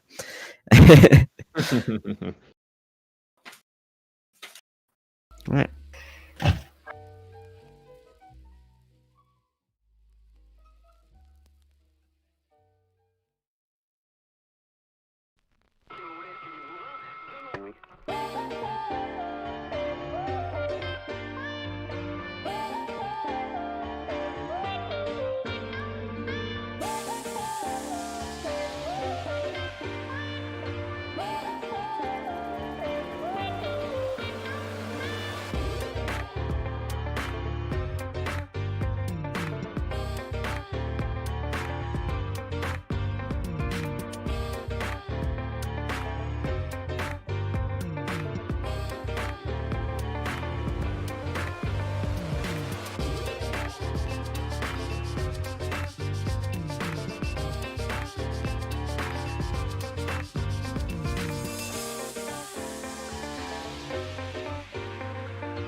Hey everyone, we are back. We just finished FTO, which was actually really cool to watch. We're joined by Ben Streeter, who will hopefully help us shed some light on the event and its people. So, why FTO? What drew you to the event, and why is it cool? Yeah, so well, for one thing, it's a unique shape, an octahedron. You don't usually see a lot of octahedron-shaped twisty puzzles, and it has a lot of really cool properties with the way that it mixes up and scrambles. Even though it has 8 sides to it, the colors are separated into 2 groups of 4. So if you look on any side, you will only see 4 of the 8 colors, and on an adjacent side, you'll see the other 4 colors. So you have this kind of separation with the way that the colors scramble with each other, and that property also lends itself to kind of the way that we solve it and everything. So it's quite an interesting puzzle for sure. That's very cool. So I'm curious, I'm seeing this now, and I'm just shocked that there are this many people who are good at this event, and we're going to come out here and do it and be sub 45. Like, so how big is the FTL community? Like, I guess in terms of people who do it and sub 45, which I guess is like the benchmark for being fast. Yeah, definitely. So it's actually a pretty recent community. In some ways, I'm kind of surprised at how much it's grown. Most of the insurges come from this year, and there were a couple of people who were doing it like a year or 2 ago. For a long time, I was the only one because it's just me over here with my cool puzzle, my cool method, and everything. It mostly started with kind of my friend circles. I was kind of teaching my friends how I solved it, and they kind of got into it. But I think what really happened is that near the beginning of this year, I put out some more tutorial-based content. I released a solution document which had all the details and made a video. And, also I think as well, because of the whole quarantine situation, people just kind of wanted to try something different, I guess, because being stuck at home. And so, all the stuff was out there, and everybody just kind of got into it, and it just kind of had a snowball effect. It is really cool. In terms of the speed of these competitors here, overall, I know of around a little over 3 dozen people who have told me that they're solving the puzzle and having fun with it and everything. And in terms of people who are sub 50, sub 45 in that kind of range, over half of them, pretty much. So people can actually turns out really fast at it, and I think that's really cool. I honestly wouldn't have expected it. Yeah, and you never know. With some new hardware, that could easily become explosive, the growth of the event. Speaking of growth of the event, I saw these hashtags, FTO for WCA. A lot of people in the chat seems to be really excited about that. What are your thoughts on that, and how does that make you feel? I think it's awesome that people are having fun with it, because they get to also share the same joy I had when I got into solving. Like when I was getting in there and breaking PBs and everything, it was a pretty cool feeling. Especially, the original benchmark for the speed solve time, about 10 years ago, Michael Gottlieb, he is quite an old name in the community. Yes. His best time was 1 minute 4 seconds. And when I tried using my method, I managed to beat that. And I was like, wow, we can actually push this really far. And yeah, definitely. All right, this is going to be a little weird, but let's say, so obviously I don't know how the WCA thinks about adding new events and what process they use, but let's say the WCA was in front of you right now and you had to convince them to add the event as an official one. What would you pitch the FTO like? Yeah, so the number one thing, it's in a different shape. It's an octahedron twisty puzzle. We don't have any of those currently. Also, it has a unique solving method, and everybody who has tried it has said that it's quite a fun solve that feels different from a lot of existing events. And people are still developing the methods for this. I know that Aiden was working on some alg sets actually for the quote-unquote last layer or equivalent last layer stuff, which was really awesome to see. Not just me contributing to the method. There's others who are sharing ideas as well. And yeah, the community is definitely growing. And even if the hardware isn't so great right now, we definitely want to see about hopefully improving it in some ways with modding, or even getting some new designs out there. There is a charm to modding, like doing it by hand, because you can call it yours. I used to mod puzzles a decade ago, and it used to be actually a pretty big business. People modded 3x3s, so there is a certain charm. It's fun, and but hopefully, making new puzzles will make it more accessible. I know I messaged YJ a month ago telling him, like, you guys make a lot of puzzles and they're really reasonably priced. You should pay attention to FTO. So hopefully they took that hint and they'll make it. I think YJ would be in a great position. Chi also makes a lot of interesting shaped puzzles, and hopefully they can try it too. But looks like we might have to wrap up this interview. Thank you so much for explaining FTO to us. This is something Rami and I, and I'm sure a lot of people on Twitch, really learned a lot from. So, sure. Thanks so much. And FTO is cool. Maybe we'll see it again. Yeah. Maybe there will be FTO. Yeah, maybe there will be FTO finals at Nats someday. No. Yeah. All right. Thanks so much, and we'll see you around. Thank you as well, Phil. Have a good one.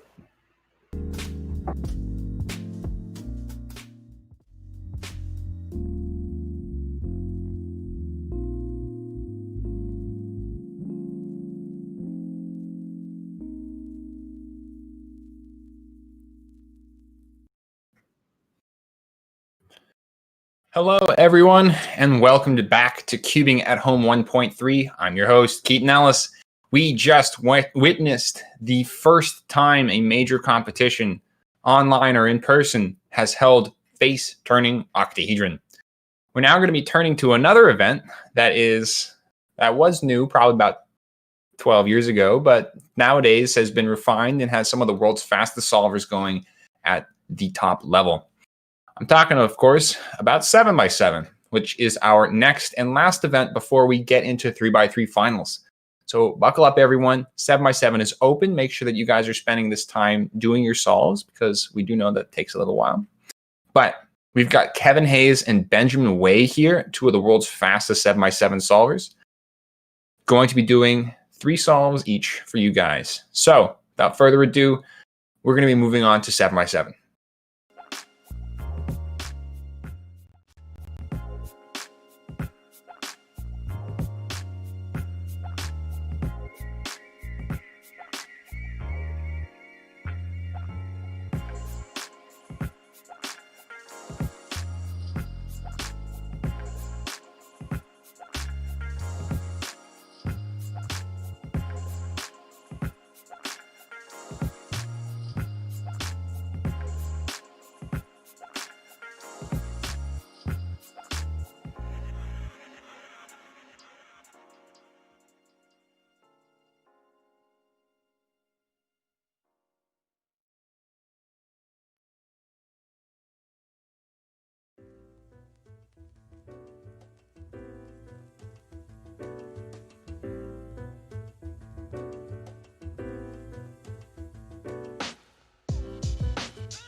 Right, so we are now done with FTO, so we're going to be going on to 7x7. Phil has now come over from the analyst desk to join me with casting. So we've got Ben Way and Kevin Hayes. So if you guys want to scramble your cubes, if you've got scrambles, and we'll get started. Right. Yeah, these guys are top tenors, so they've been in there for a long time. A lot of 7x7. Kevin has a cube named after him. So yeah, very impressive. One of the very few in the world. Yes. So if you guys are wondering why there is already 7x7 results, those are staff members who have helped either help with the stream or setting it up, so they can help get the stream, keep the stream running throughout the day. They've done all of their solves beforehand, so that's why they are up there. And if you see a few times in other events, that's why. Yeah, shout outs to the staff. Yeah, they've done a job. Great job in making sure this one's as smoothly as possible. It's been a lot different from these events now compared to the first cubing at home where it went hours behind schedule. So they've definitely improved their system and made it a pretty solid event. Just go whenever? Yep, just go whenever. Cool. All right. So Kevin has timer on screen. Okay. So we can follow along on his progress. Yes, and, I'm pretty sure Kevin is also live on Twitch right now. Yes, he is. Yes, so he's cubing. Yes. Blue or red? So it's red. It's a stream in a stream. Streamception, if you will. Awesome. Right, so Kevin has started to solve. He does reduction, if I recall correctly. So he's going to be starting with that red center and then going for orange afterwards. He's just finished that. And I'm not entirely sure what Ben does, but I'm pretty sure he just does redux, which is pretty standard. Seems to be the most. There's common definitely method, been a lot of people switching to Yao and giving it a bit of a try. Like Kieran Bean, he switched to Yao a couple of years back, and he is currently European record holder, and he came second at Worlds, if I recall correctly. So he's definitely shed light on the method. People like Celine Tran, she recently switched. We had a quick chat about that with the interview earlier. So yeah, it seems like the method has a lot of potential. Obviously, it doesn't have the world record yet, but I think I heard Felix mention that he's experimenting with it a bit. So it's going to be interesting to see if in the next year or so we'll see Yao overtaking Redux. Yeah, I mean, it's serious when Felix is thinking about it. I mean, these methods, obviously, there's a lot of opportunity cost when it comes to considering the method. I mean, all the time you take to practice the method is wasted if it doesn't work. So I'm sure these people trying to, consider learning something new made very educated and well thought out considerations. Yeah. So it's confidence is pretty high. It's definitely a lot easier to switch 7x7 methods than it is to switch 3x3 methods, though. Yes. There is definitely a lot of similarities. You've still got to build some sort of centers. You've still got to do edge pairing, which is all very similar. But it's mainly just trying to preserve these edges while doing the rest of the centers, which is very difficult to get the hang of. Right, so Kevin is onto his 3x3 stage now. I'm pretty sure this is around average solve for him. It's looking like a 210. He's got EPUM, that's quite unlucky. Bit of a lock up there, and 210. So that's pretty decent from Kevin there. I'm not entirely sure what Ben's looking at the moment, but he's also on 3x3 stage. And he's finished as well. He got I can't quite see that. Is that a 207? I think it might be. 206. Okay. So very impressive from Ben there. And Kevin as well. So we've got some other fast 7x7 competitors solving today, but like Kieran Bean, he is solving as far as I know. We haven't got his results in yet because he's probably just solving right now since he's not on the staff team. But I'm pretty sure he won the last one. Was it 6x6 or 7x7 last week? I believe it was 6x6. Okay, yeah. So I'm pretty sure he won that last week, and he is near the top of the leaderboard for the overall rankings. So yeah, he's probably going to be looking to win. So Iron, he has finished his average. He got 222, so that's the current average to beat, which I'm sure both of these competitors are very capable of beating. Yeah, that's very beatable for these guys. And 7x7 has gone such a long way. It's a combination of just practice and the hardware has improved tremendously. I remember people used to compare how good their V cubes were with each other. That was good. And then we had like Lin Chen getting 6 world records in a row. Those were the days. Yeah, it's like crazy to think that I remember watching Felix Zemdegs' 225, which was absolutely mind-blowing. That was really good for him as well. And now, what's the world record now? 143 or something by Max? 146. 146. So just 40 seconds faster. It's ridiculous. Max is massively ahead of the game at the moment, but from second up to fifth, it's quite close between a lot of them. Felix he's second right now, I believe. But then you've got people like Kevin and Kieran who are all pretty close, and Ben as well. Mm-hmm. Yeah, it was particularly exciting when 7x7 hit sub 2 for the first time. That was very exciting. Two summers ago. That was real exciting. It was just the 159.95. We've had a couple more results put in. Kieran Bian has managed to get a 204 average. So that's going to be very difficult for these two guys to beat. But I'm sure they have the ability to do it. They're just going to have to outperform themselves. Timon Koloshinsky also got a 220 average. So that's put him in second place so far. Uh-oh. And from Kevin. Hopefully he can recover. And Ben's been just doing his thing. Yep. Sadly, we can't see Ben's time as he's solving like Kevin's, but it looks like he's having a bit of pausing during his edges. Same with Kevin. He's still got quite a lot of edges to go, and he's already at max park finishing time. So it's not a great solve from Kevin here. Yeah, so looks like Ben's onto his last few edges. Yes, this event is a mean, right? So yeah. Any one good performance or poor performance can really unhinge your progress in the event. Yeah, definitely.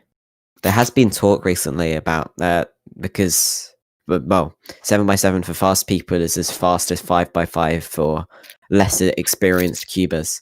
So there was discussion of having a sort of extra cutoff where if you do a certain speed, then you can do an average of 5. If you're not that experienced, you only get to do a mean of 3, which I reckon is a reasonably good idea, but it would be weird I guess it would be like Feet trying to overthrow the old world records, but that's a 220 from Ben and a 222 from Kevin.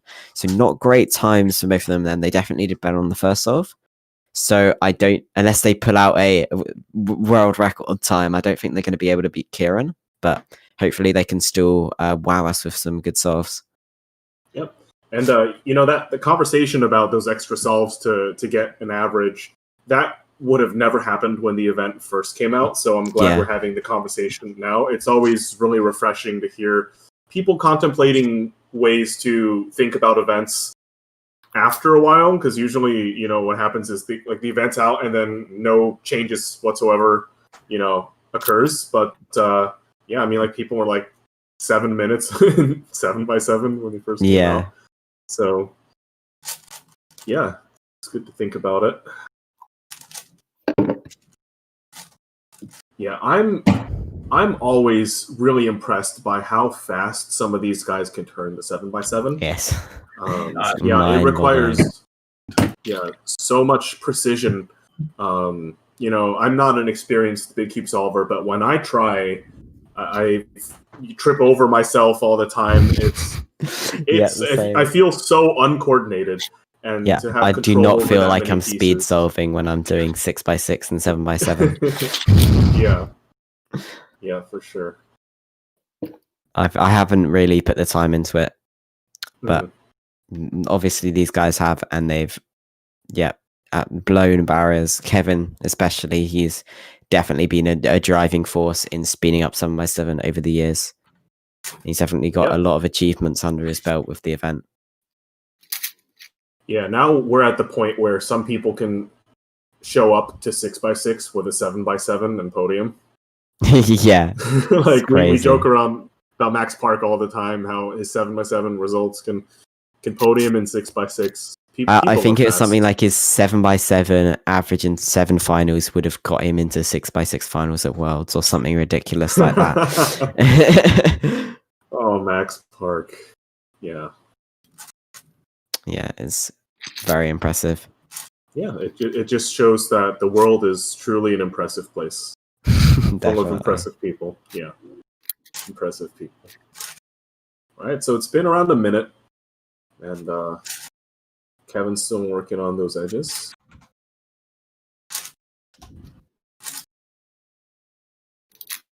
Yeah, Ben is still on his centers, and he's disconnected. And he's DC'd. Hopefully he's okay. Yeah, we're not going to be able to catch that solve. I can still hear some solving in the background. Maybe he's still going. I think that's just Kevin. Is that Kevin? Okay. All right. I'm not sure. I think we need to get the overlay fixed because I am currently blocking Kevin's cube, but he is onto his last couple of edges. Okay. Well, Kevin does have a fantastic keyboard. Let's just look at that instead, I guess. This is a very impressive solve from Kevin. I'm just going to have to commentate this. He's onto PLL. Is he going to get sub 2? And that's a sub 2 from Kevin. Yeah, that's so that gives him around a 210 mean, I believe, which is going to put him into second place. Well, obviously it depends on what Ben got. 210.7. Yeah, across all this chaos, I'm still happy that I am me. Yeah. Which is I am now silly. Ben away, apparently. Because I'm also you.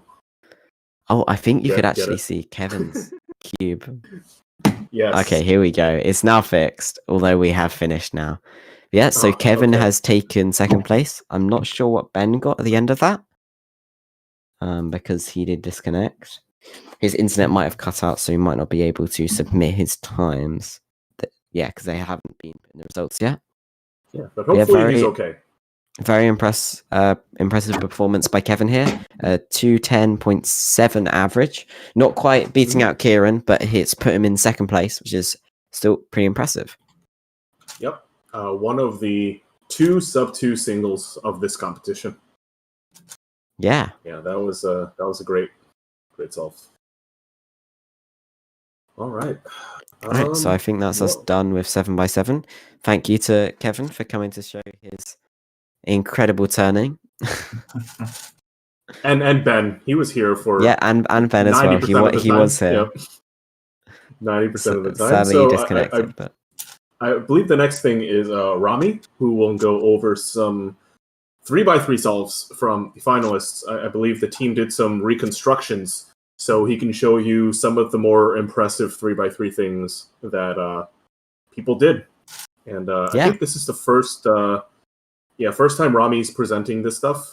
Stanley did it last time, but hopefully you can give Rami some attention as he breaks down those solves.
All right.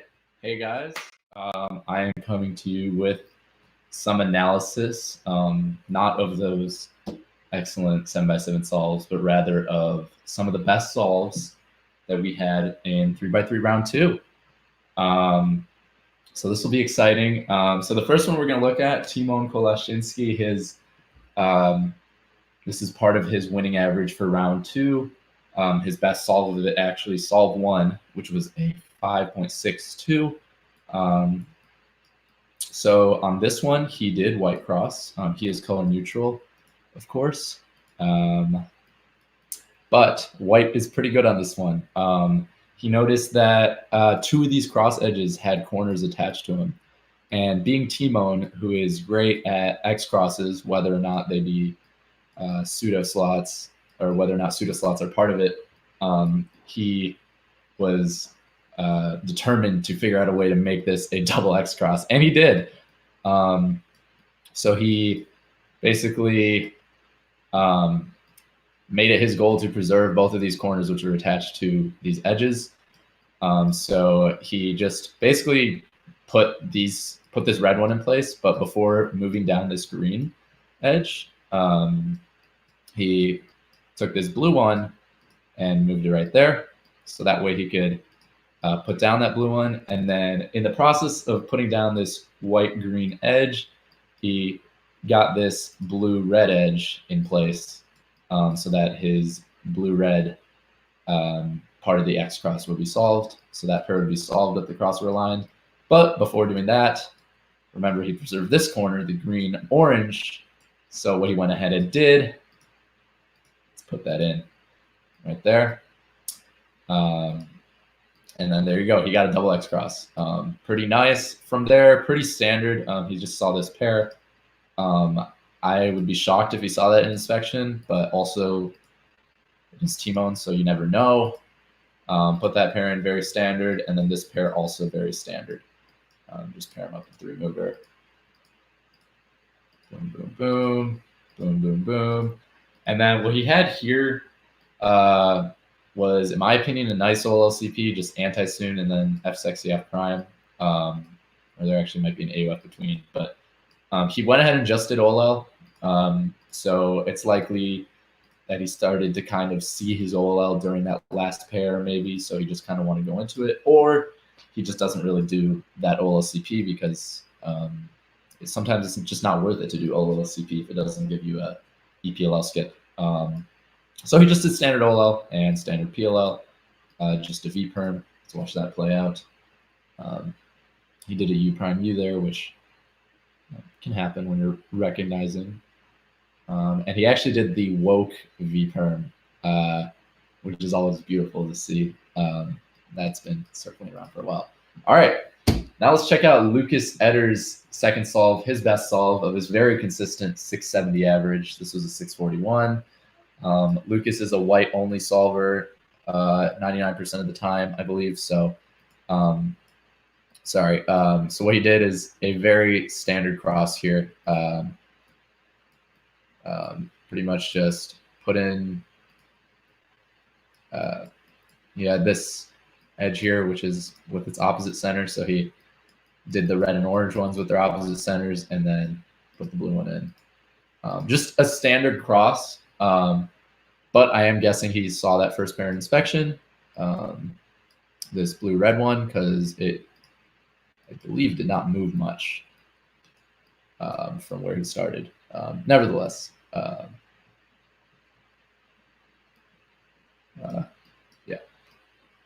yeah. So he probably saw that blue-red pair, and I believe he's at this angle.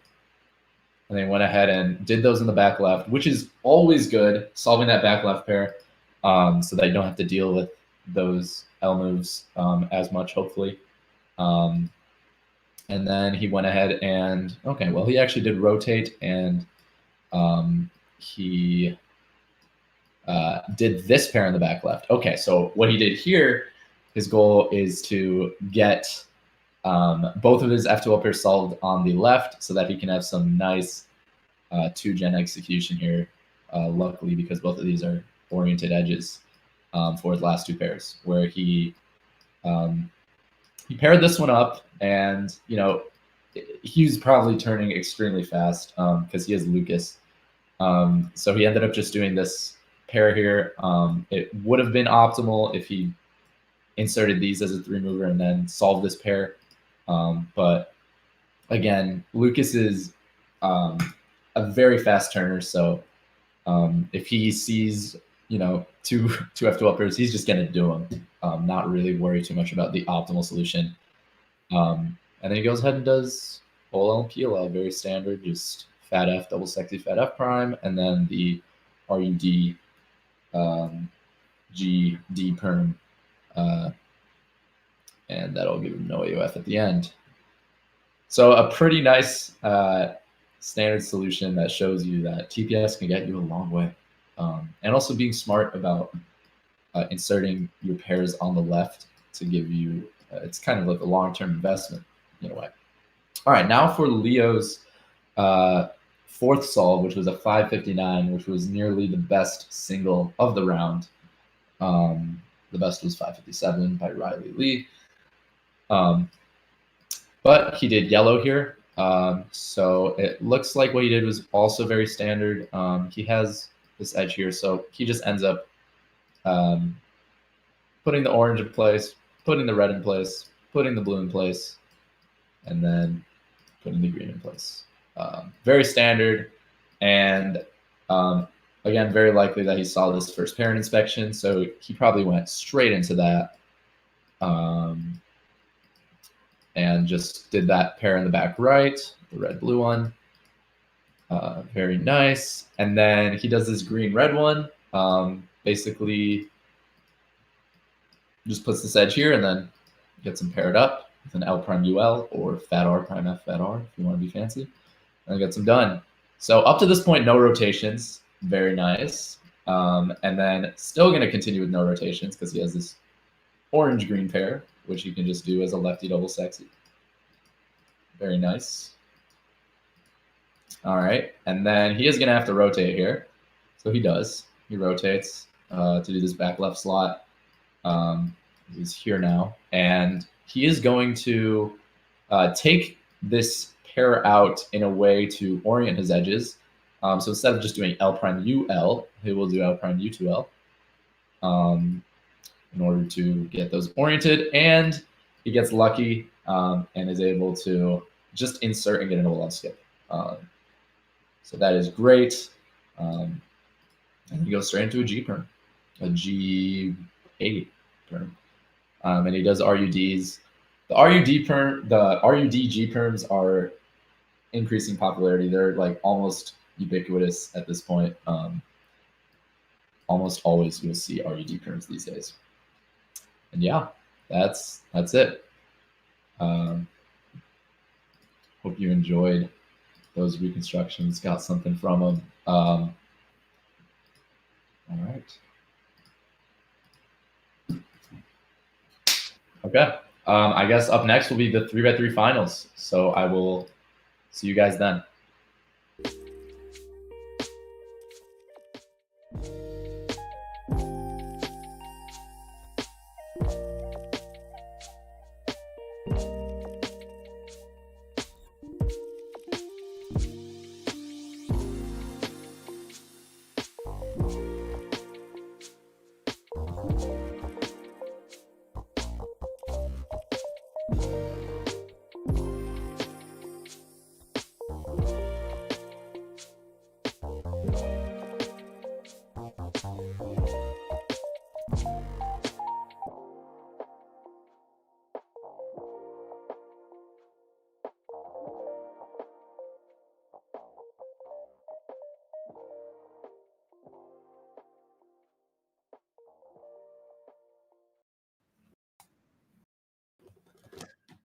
Hello, everyone, and welcome back to Cubing at Home 1.3. I'm your host, Keaton Ellis.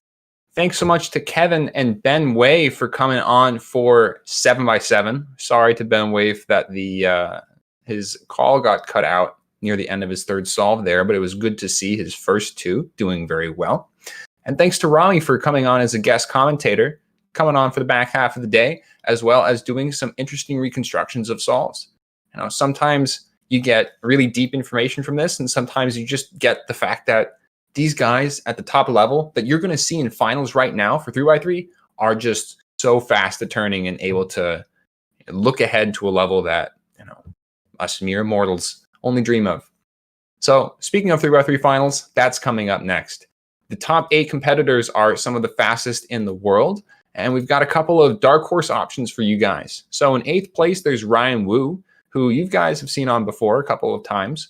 7th place is Zach Oakes. Zachary Oakes is a North Carolina cuber, most known for clock actually in FMC. But he's here in 3x3. He got a nice 726 average that was very consistent. 6th place is Ethan Arez, who you guys may have known from his Fast Canadian competition results, as well as his results from US Nationals 2019. And then you guys may be a little bit more familiar with the top 5 solvers. Leo Borromeo was 5th. Unfortunately, Leo had a missed scramble on his 2nd solve, which caused us to have to DNF it, but he still made it very comfortably into the finals in 5th place. Andre Che is in 4th place. He's made the finals of a cubing at home in the past. Maddie Hiroto Inaba is in 3rd. You guys should know who he is from Monkey League, as well as his good results here on cubing at home. Number 2 is Lucas Etter. And finally, number 1, Timon Koloshinsky. We're excited to have these guys on stream today, and we hope that you guys enjoy all of the upcoming matches. Without further ado, we're going to be starting with 3x3 finals with Timon Koloshinsky versus Ryan Wu. Take it away, guys.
Hello, welcome back. So this is the first match in the 3x3 finals. We have Timon versus Ryan. These guys have appeared in previous 3x3 finals before, so you guys know them well. We're going to see who gets to advance in this first to 5 race. Yep, so Timon came in first seed, where Ryan came in 8th. So Ryan's got a bit of a steep hill to climb, but hopefully he can at least get a few wins and show us some good solves. Okay, so we are waiting for the scramblers. And once we have them, we can begin. In the meantime, yep. Okay, so it looks like Timon's scrambled. Ryan is doing his hand warmer, flexing that TPS. Definitely need to do that in Canada. Yeah, we have 2 finalists from Canada, right? We have Ryan and Ethan. Oh yes, yeah. Yes. I think this is. I haven't been fully paying attention, but I think this is Ethan's first 3x3 finals for Keeping at Home. Yes, it is. And he's a big up and coming cuber over in Canada, so it's going to be very interesting to see what he can put out. Right, I think we're good to start. If you want to do the inspection, Phil. All right, you guys ready? Thumbs up. Right here. Okay. All right, 3, 2, 1, go. Okay, as the chronograph counts down, these guys will begin their first solve. Let's see. So we had a poll to see who the chat thought would win, and Timon with 75% and Ryan with 25%. So chat's definitely looking at Timon. Timon with a 588 and Ryan with a, I'm not sure what that was. That looks like a 7. Yeah. I got a very quick glimpse of it. Yeah, 719 maybe? 7.1. 7.1. Okay, so Timon takes the first one by quite a substantial margin, but that's definitely not a bad solve from Ryan. It's just he's against Timon. It's funny when Jake Klassen was saying in this interview, "No one stays on top." I was going to say, "Yeah, but what about Felix?" Yeah, right, there's definitely people that are on top for longer. You guys ready? All right, 3, 2, 1, go.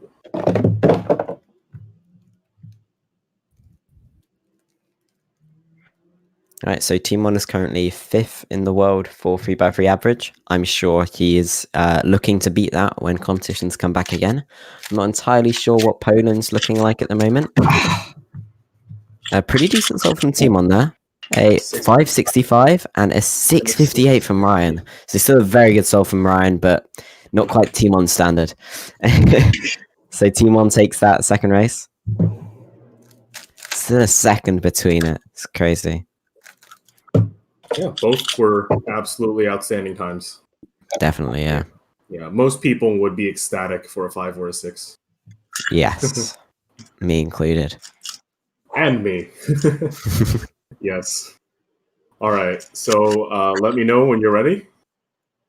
Ready. Thumbs up. All right, great. 3, 2, 1.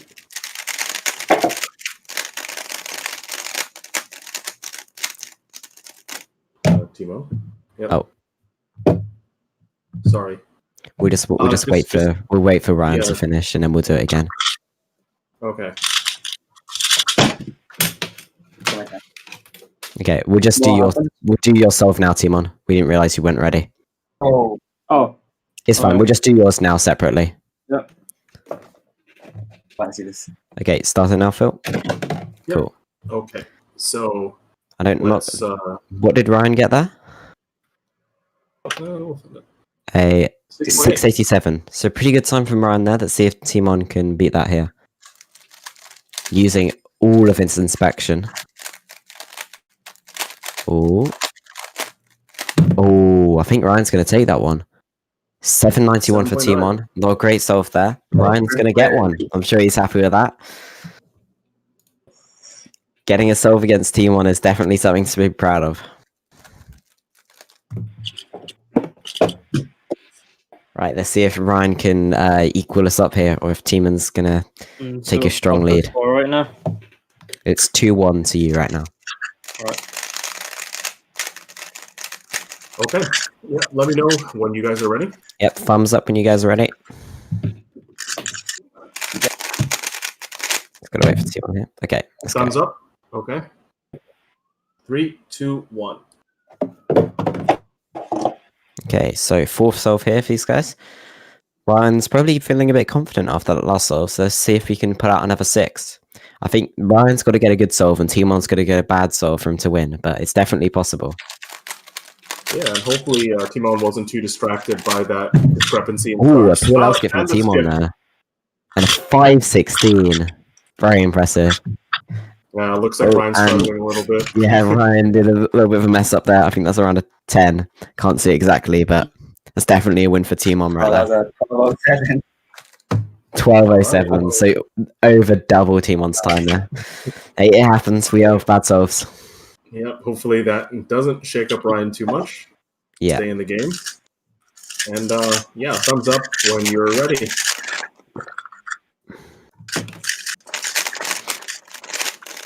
So Timon's using his GoPro to film a POV angle, which is quite good. So we'll be able to see that after the competition's over. Okay. Right, let's go. All right. Ready. 3, 2, 1, go. Awesome.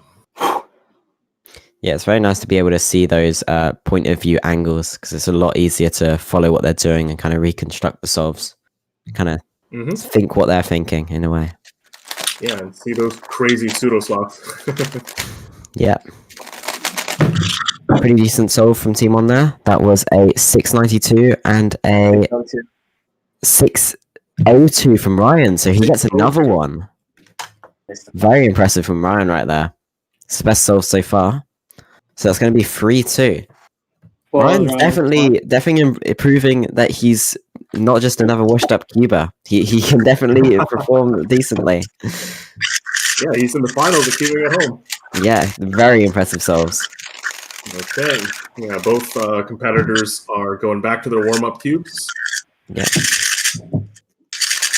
And give them a little space to definitely giving Timon a run for its money. All right, Timon's ready. And we'll wait for Ryan. Good. Cool. All right, 3, 2, 1, go. The coordinated box lift. That's fantastic. Very satisfying. Yes.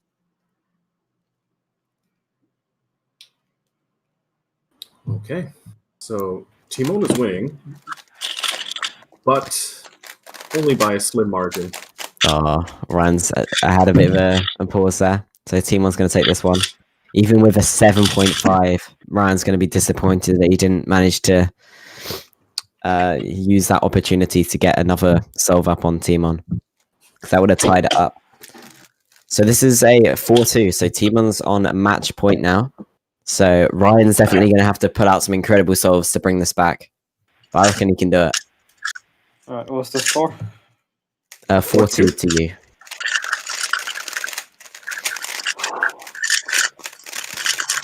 Yeah, Timon's been using GAN lately. Wonder if that has an effect on his performance. All right, Timon is ready. Okay, so Ryan's ready. 3, 2, 1, go. All right, so this could be the end of this match pretty soon. Yeah, hopefully Ryan can make this a bit of a longer match, but he's done pretty well so far. Getting 2 solves against Timon is very impressive. Timon using all 15 seconds of inspection there. Yeah, that's super methodical. I think Timon's going to take this one here. That's a 6.6 for Timon, and a 9.6 from Ryan. So Ryan, he had 2 good solves and then 3 pretty bad solves. Well, maybe, and then one average solve. But very, very good job from Ryan there. Timon obviously taking that 5-2, but it's good to see Ryan getting a couple of solves there, even though he was 7 seeds behind Timon. But yeah, good job, guys. And Timon, we'll see you in a bit, and we'll see you next Cubing at Home, Ryan. Yep. Coming up next, we got Leo Borromeo versus Andre Che. Both of these guys are seasoned competitors at cubing at home. Will we see a Timon versus Leo, or will Andre somehow defeat the multiple cubing at home champion? We'll find out real soon. Don't go away. Yeah, we'll see you guys in a bit.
And we're back.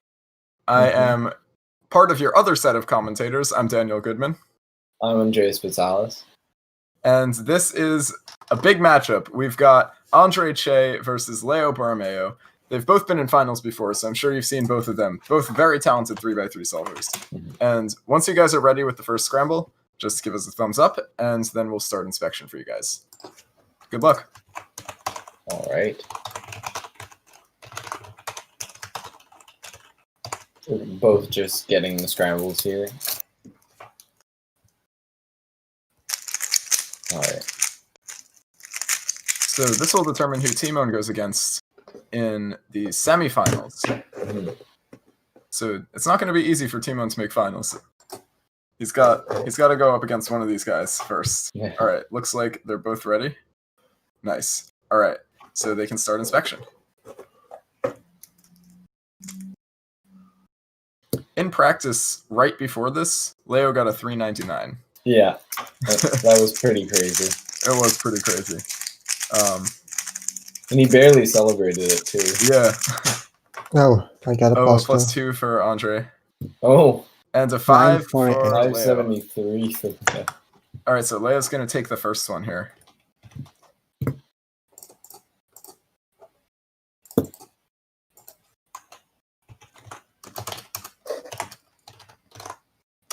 Yeah, Andre had really good turning in the beginning, but then last layer kind of had some issues there, especially with the +2. Not quite going to beat a 5. Dang, all right, looks like they're both start. ready. All right, and they can start inspection.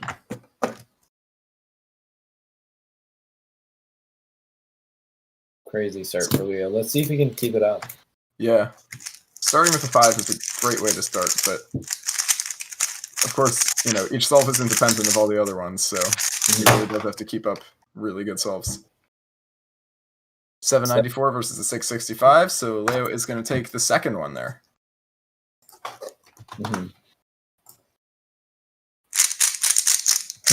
Seems happy with himself. Yeah.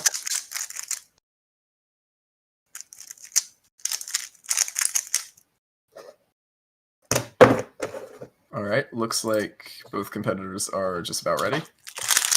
Andre's warming up a little bit. All right, and we can start inspection. So let's see if Andre can take one Yeah. and get into this matchup. Yeah.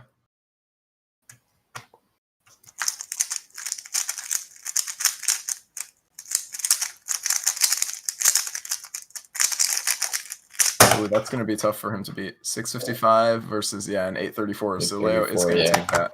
Yeah. Yeah, I noticed that Leo started after and finished before. Yeah.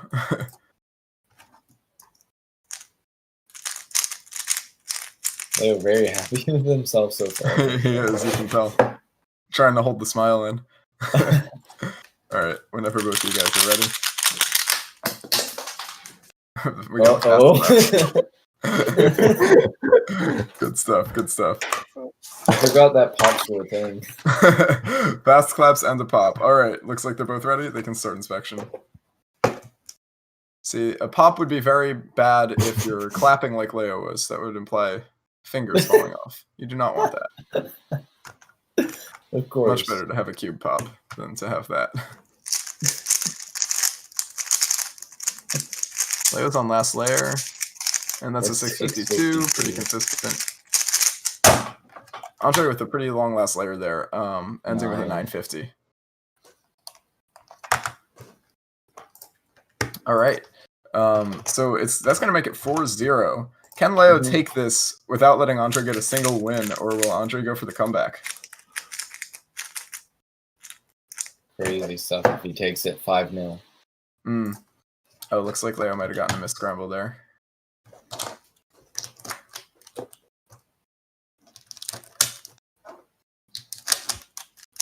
All right, looks like Leo's ready. Cool, they're both ready and they can start. All right, Leo right here for a 5-0.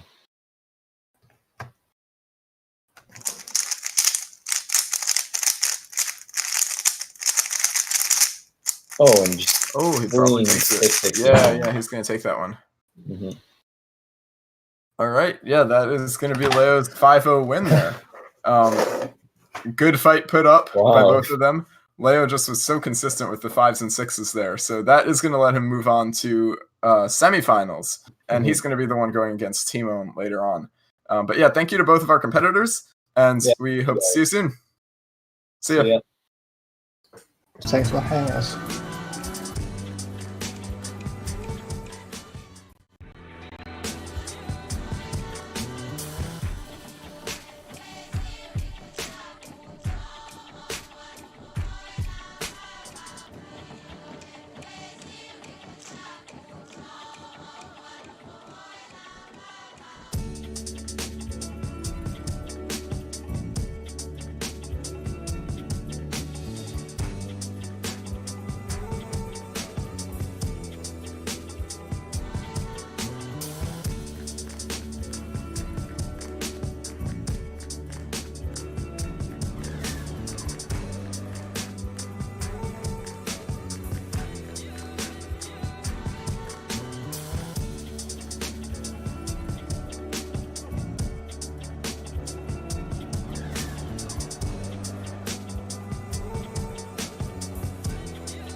Hey everyone, welcome back. This is the third race in the finals. We have Ethan and Maddie. They're going to be doing some speed cubing and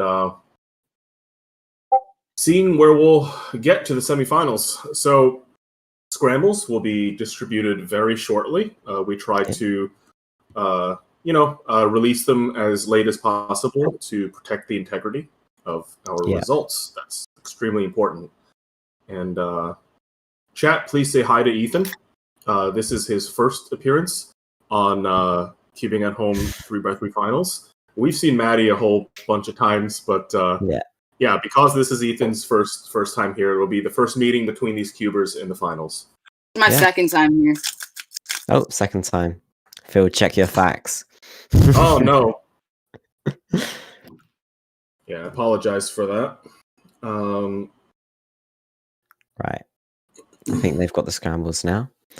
Oh, good. Okay. All right. So I will load up the chronograph and give me a. Mattie's still good. Can we? Are you asking to test the chronograph? Yeah. Okay. We'll just do a quick test. I'll hit start and tell me if you see it change. Okay. Right. It's good. Okay. Cool. I'll let you do that, Phil. Okay. All right. So just give me a thumbs up. Matty to scramble. When you're prepared. Ethan looks like he's ready, and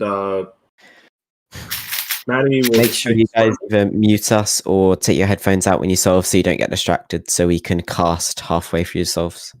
Yes. All right. Unless that doesn't bother you at all. I would highly recommend it. Right. We just got to wait for Matty to scramble. Okay. Excellent. All right. 3, 2, 1, go. Awesome. Okay, so this is going to be the first solve. Hopefully we get a bit of a closer matchup this time. The last two, 5-0 for Leo and 5-2 for Timon before. So hopefully we get a close matchup here.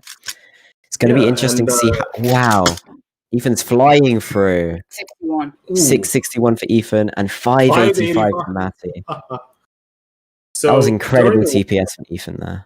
Yeah, Ethan confided that he was not extremely confident racing against Maddie. It just purely because of an experience difference. Which is definitely a good point to make. But he had solid turning there, so if he just gets some good solutions, he can definitely take out Matty here, I reckon. Yeah, it's going to be a tough...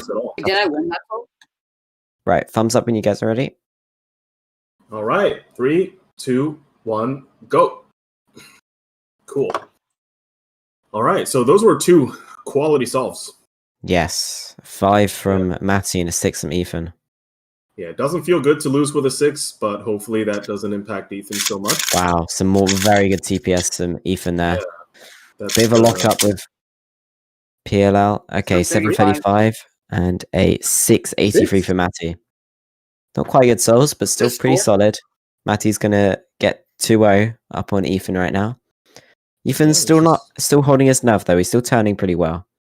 He had a really good first 2 after L pairs, and then he kind of started. I think he got a bit nervous, and his look ahead kind of failed him. He probably planned up to the first 2 pairs in inspection, so that's what allowed him to get that incredible TPS at the start. All right, so 2 thumbs up equals start in 3, 2, 1, go. Right, third solve here.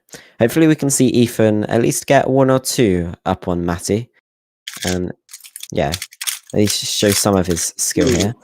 Incredible F2L. That was an incredible F2L there, even with the failed cross, I think. So that's a 7-7 and a 6-2. So Matty takes another one. 3-0. But Ethan still he's still pulling out some decent solves and very good F2L. It's just his last layer seemed to be a little bit lacking at the moment, but yeah, that was some quick improv from Ethan. All right. Okay. And whenever you guys are ready, both thumbs up. 3, 2, 1, go. In the UK, we like to call if you get an opposite cross that you mess up, you save it till PLL and then you do it to force a good PLL. We like to call that swag daddy. Awesome. Not very well known UK cuber Thomas Patterson named it that, and we've kept it like that for 4 years. So good old swag. We have to be a judge. What's the time? Oh, 8:33. Okay, it doesn't matter. So I think it might be a +2, but even if it isn't, it's not really a big deal. All right. But by the looks of it, it was.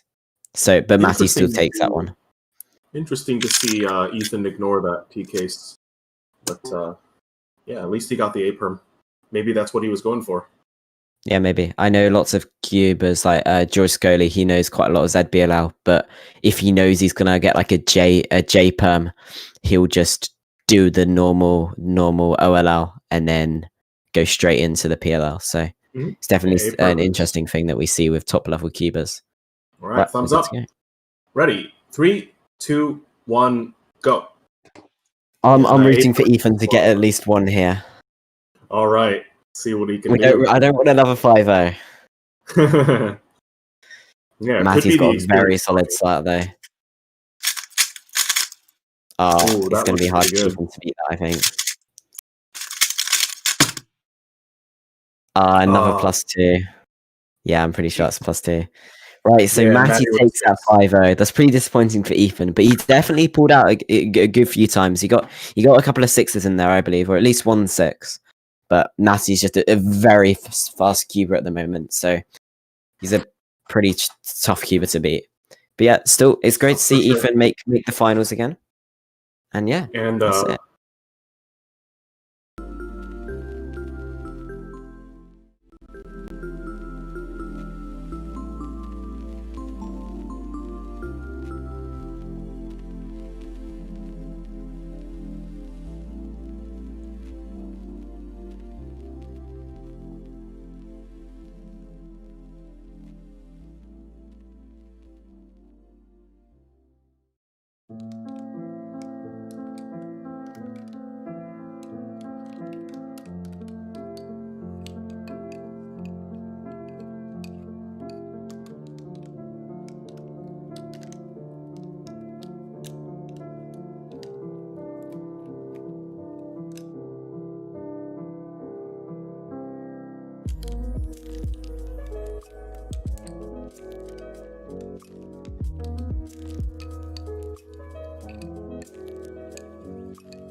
And we're back.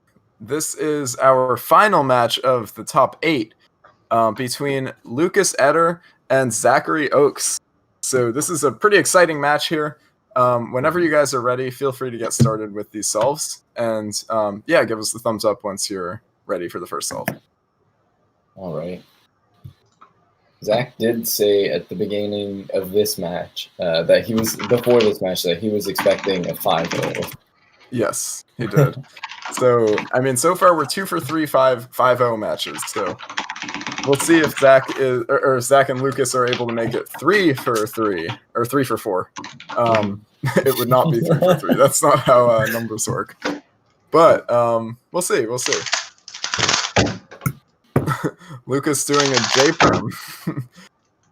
Lucas practices the J perm, it seems like. All right.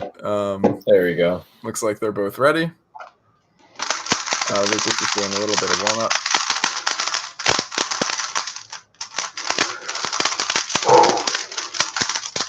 Zach doing some warm up too.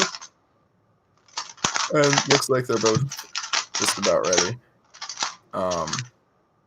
Okay, cool. And they can both begin.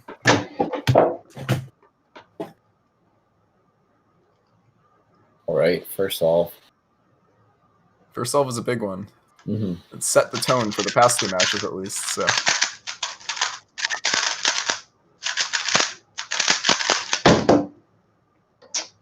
All right, it looks like Lucas is going to take this probably.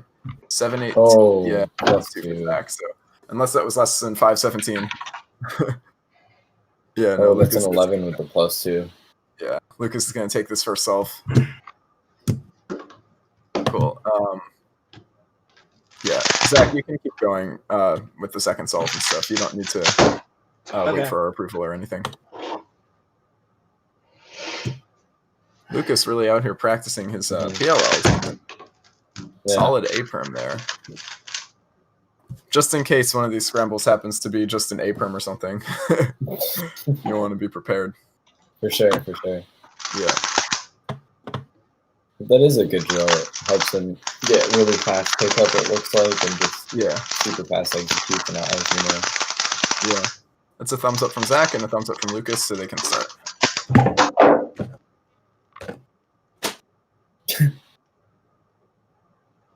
It gets so quiet as soon as they lift the covers up.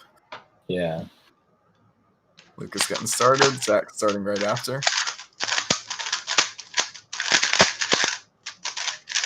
They're right around the same time, it looks. Oh. Yeah. 7:42. So Lucas is going to take the second solve now. Another 9. Well, it would have been a 9 without the +2 for Zach. Yeah. I think the nerves are getting to him a little bit. Yeah. Wouldn't be surprising. It is a high pressure environment for sure. Mm-hmm.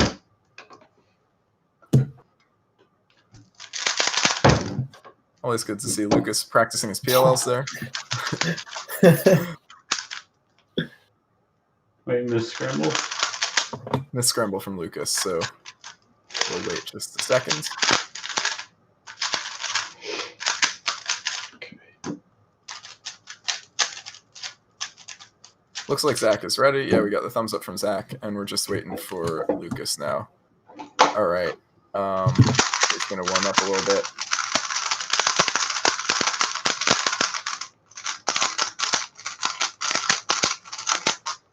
All right. And Lucas is ready. They can begin.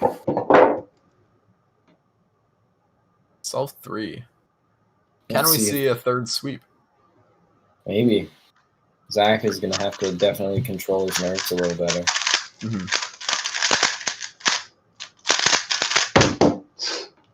693. Right. 693 for Lucas. That's going to be tough for Zach to beat. Is this another? That's a That's a 10-28. Yeah, it looks like Lucas is going to make this a 3-0 lead. Can he keep Zach's score sub 1? That is the question. I think the J-terms are helping. Practicing the J-term. Yes. I don't know if you remember the meme from a while ago about you practice the J-perm. No, sadly. It was something that went on Facebook a while ago, I remember. But Lucas does practice the J-perm. He does. Oh, thumbs up from Zach. All right. Waiting on the thumbs up from Lucas. All right, and they can begin.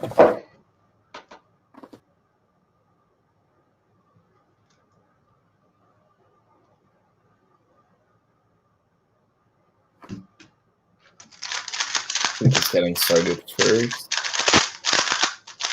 Oh man. 634. Wow, 634 for Lucas. Plus 2 for Zach. And 838 anyway. So yeah, Lucas is gonna take this fourth solve. Can we see 3 sweeps out of 4? Oh my god. And 3 in a row sweeps. Jeez. Yeah, 3 in a row. It'd be crazy. Lucas is on a bit of a roll now. Maybe practicing the PLLs is the way to go. That's the secret. That's definitely the secret. Oh. Whoops. All right. Waiting on thumbs ups. We got one from Zach. Lucas warming up his hands a bit.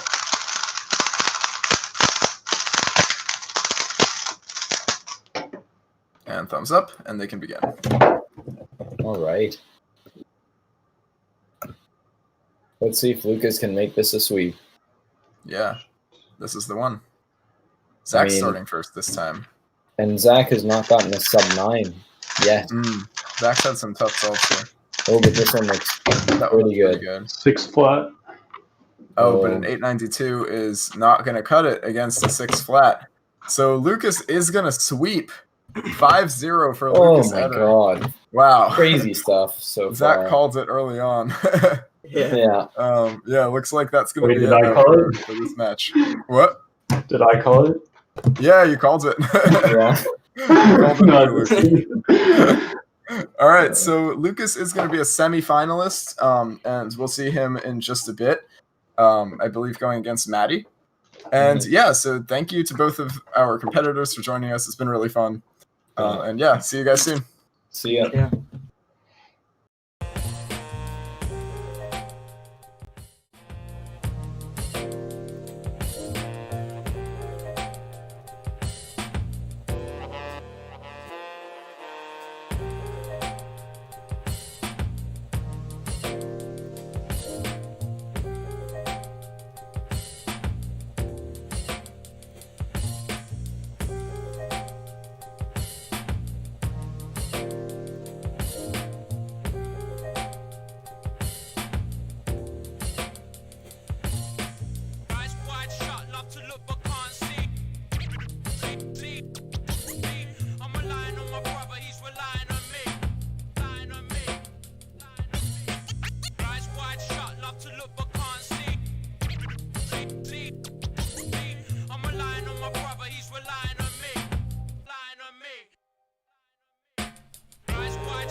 Right, so we are back.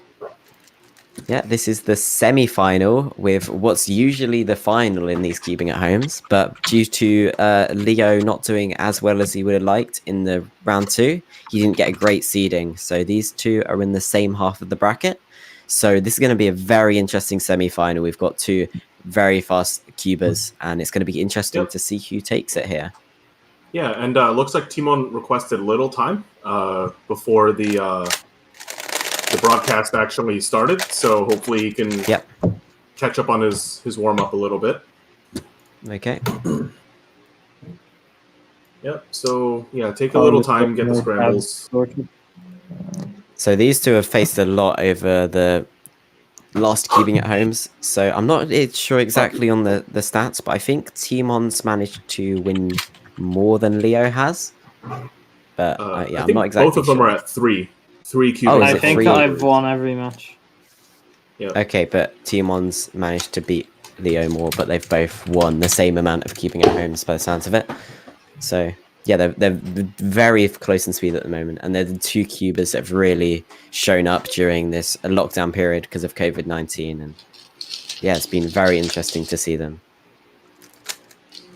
Because we were talking to Philip earlier, or Laser Monkey, because he is organising the Monkey League, which is the finals are going to be soon with both of these competitors and Maddie. So yeah, they're going to be good too. Right, I think we just got to wait for. I think we're both scrambled. So if you guys just do a thumbs up when you're ready, and we'll get going. Okay. Oh, Timon says, I think I should restart my internet. If you feel like you really have to do that, you might want to do that right now.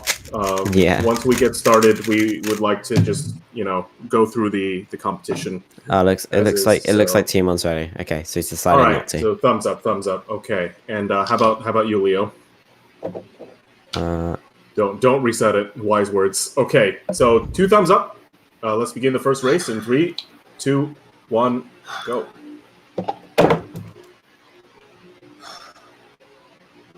Alright.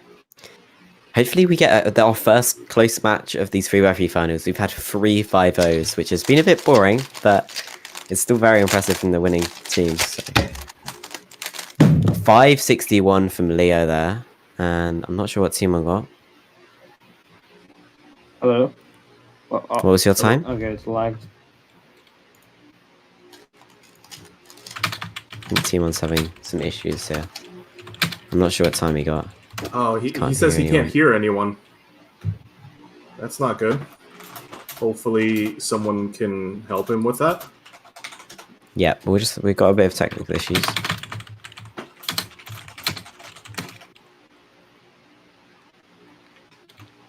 Okay. Yeah, and we can confirm. We can hear Timon and see video. And his frame rate's looking pretty good. I can see him cubing. The time was 6:23. So Leo took the first one there.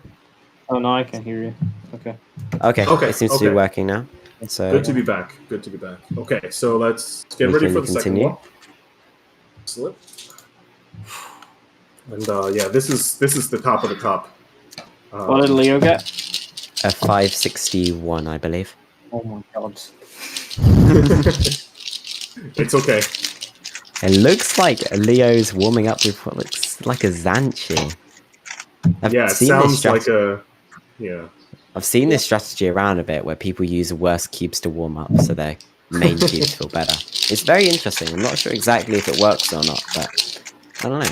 Yeah, it certainly makes your cube feel better in comparison. Yeah. From an enjoyment perspective, I can understand it. Timon's video is... Yes. Yeah, so we'll have to wait for that.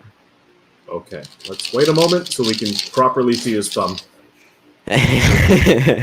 maybe he does need to be rebooted. Yeah, we might have to wait a bit here. Okay. Yeah, I personally think that looks like he's fist pumping, right? I personally think just having exactly the same cube is probably better for warm up, because otherwise you might like overshoot or undershoot because the cube's different. But yeah, I'm not sure. Yeah, I haven't been serious enough to actually warm up. Oh, all right, Leo's so frame like has changed. No, Timon, sorry. Now he's changed to a different frame. Now he's thinking instead. Yeah, it looks extremely pensive and sophisticated. Okay. So, yeah, let's, we need help here. Yes. Hello? Let's see here. Oh, I can hear Timon. His video is still paused. I can hear you. Is my video not working? Turn your video off and back on again to see if that works. Wait. Okay. Yeah, sorry, chat, for the technical difficulties. Hopefully, Right, we okay, can I need be to able reset to my internet. Like sometimes reset it's your just internet? really bad, and I need to reset Okay. it. How long does that usually Okay. take?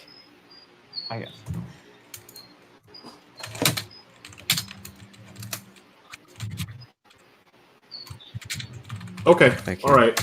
We were told Your to video seems to be continue. working now, so if we'll try and get through the match, and hopefully we won't have any more issues because it seems to be working fine now, Timon. All right. Okay. So just thumbs up when you're ready, and we'll get the second solve underway. Sorry about the delay, chat. It's very hard to make sure these run well because of people in different countries with worse internet than others have, but hopefully We are all from different countries. Yes. Yes. Okay. I think Timon's video is frozen again. Yep. This is strange. This is the first time it's really happened in these cubing at homes. His connection's generally been pretty good. Yeah. Okay, we're gonna be right back, guys. So, yep, we'll be back. Hopefully, we'll fix everything and sit tight. Yep. Sorry about this, guys.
And we're back. We are here with your other semifinals matchup, which is Maddie Hiroto Inaba and Lucas Eder. Sorry for the technical difficulties. We're waiting on Timon to get his internet fixed, and then we'll be back with him and Leo immediately after this. But yeah, whenever you guys are ready, feel free to scramble your first cube. You can have a little bit of extra warm-up time if you need it, because I understand this is kind of sudden. But yeah, once you're ready, scramble your first cube and give us the thumbs up. Lucas just doing a warm-up solve.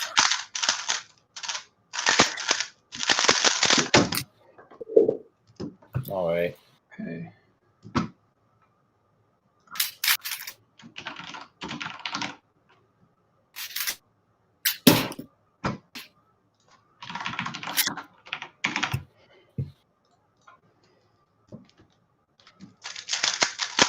Perfect. All right. Looks like they're both probably about ready to get started. Maybe he's going to do a bit more PL. No.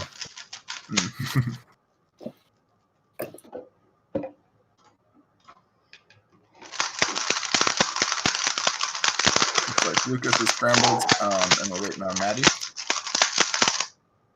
Cool. Maddie he has the scramble pulled up. Mm-hmm.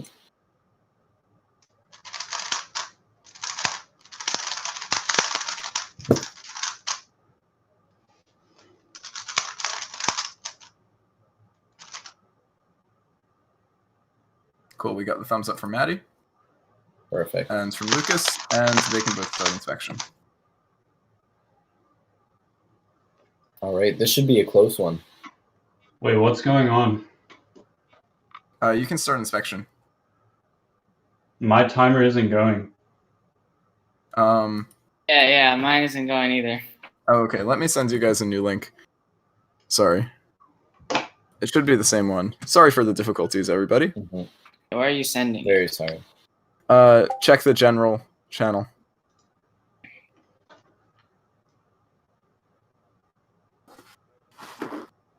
If you guys can open that up, that should be the one. Wait, I'm not ready though. Hold on. Let me warm up. Yeah. Yep, all good. Sorry for the difficulties, everybody. Some technical difficulties all around this match. Yeah.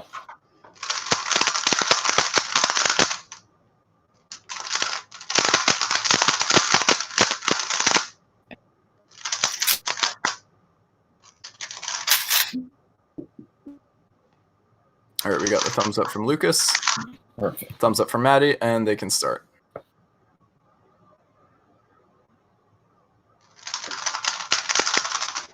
It should be running. It doesn't seem to be running. Yeah. That's Should we just time our own inspection? Or? Yeah, you can just do it on Yeah, your own then. just That's fine. time your own inspection. That's fine, yeah. Okay, you guys can both begin at your own pace, though.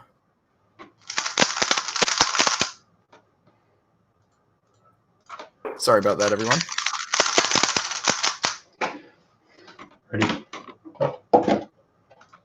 Ready. All right, Maddie seems happy with that first solve. Oh, 4. Whoa. 493 for Maddie. What? Can Lucas 490? That is the question. 579. 579. Oh, wow. So the still a 4 great solve. is going to take it. Yeah. So Maddie takes the first solve with a 493. Oh my goodness. Wait, did you get Even Lucas is in disbelief. Oh my goodness. Lucas is shocked right now. I was supposed to. All right, you guys can continue at your own pace. So whenever you're ready to start the solve, you can go ahead.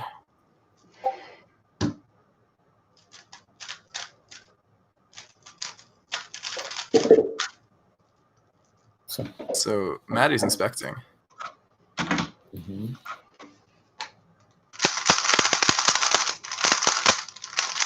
See if Lucas gets started sometime here.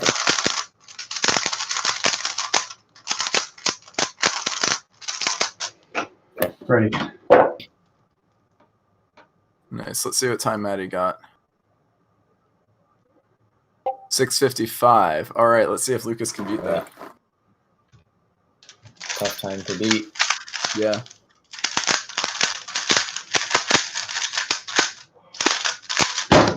Ooh. 763. Oh, that's not going to do it. Maddie takes it to 2-0 here.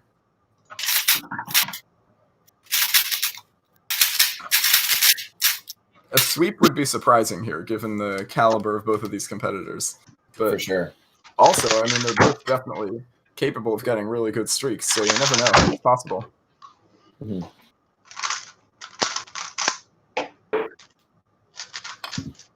Maddie's starting up solve 3. See how he Already getting does. into it. Oh. Oh. Let's see what that was. 640. All right. Can Lucas beat that? It's going to be a tough one. Ready.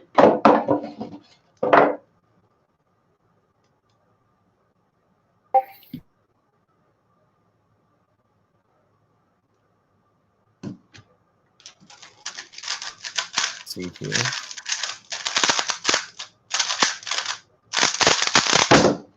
Oh. 703. Oh, Maddie's going to make it 3-0 now. Dang. The Insane sweep lead. looking pretty Yeah. popular right now. Shocking lead. I would not expect it to be... I mean, I would expect it to be closer than this.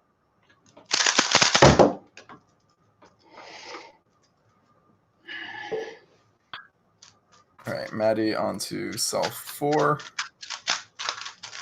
And Lucas just scrambling the 4th solve.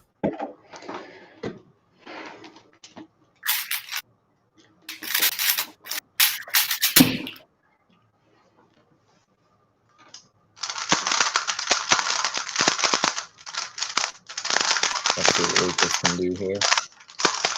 He can come back at all. Oh.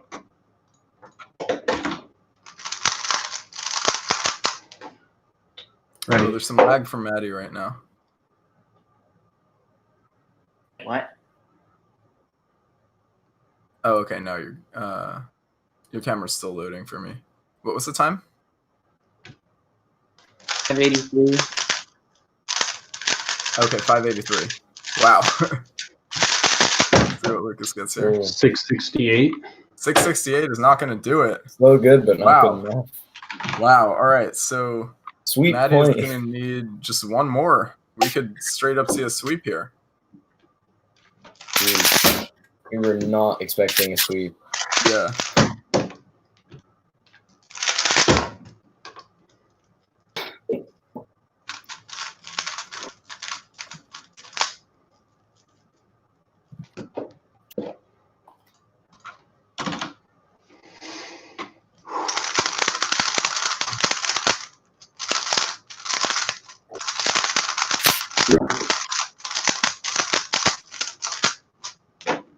Let's see what this is. Oh, 544 for Maddie. Whoa.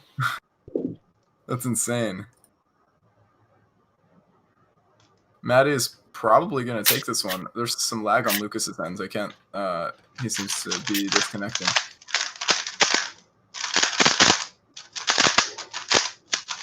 Oh, it doesn't look like it's going to cut it. 731. Oh, no. 731 from Lucas. Sweep. I can't see it, but it sounds like, yeah, it sounds like Maddie took the sweep there. That's insane. So it's going to be 5-0 in the semifinals. So, all right. Thank you to both of you. Lucas, we will see you in the 3rd place match. And Maddie, we're going to see you in finals. So good luck to both of you. See you soon. See ya.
Right, sorry about that, guys. Discord is having some issues. It's not us, it's Discord, but we've managed to sort it out because Phil is in America and his internet's a bit dodgy with the whole Discord thing right now. He's been replaced by Keaton for this matchup. So he was also in America, but I don't know. The internet is sort of magical. So I'm pretty sure Leo is going to be starting with that one win. I don't know why that isn't up on the overlay yet, but I'm pretty sure that's what our staff said. So we'll wait a bit, and they should be getting the new scrambles soon. So we've given them a new set of scrambles. So they have, obviously, these are well-trusted cubers, but they haven't had any time to prepare any sort of solutions because they've just got these new scrambles now. So, okay, Leo has now got his win on the board. So if you guys want to scramble, and then give me a thumbs up when you're ready, and I'll start the inspection.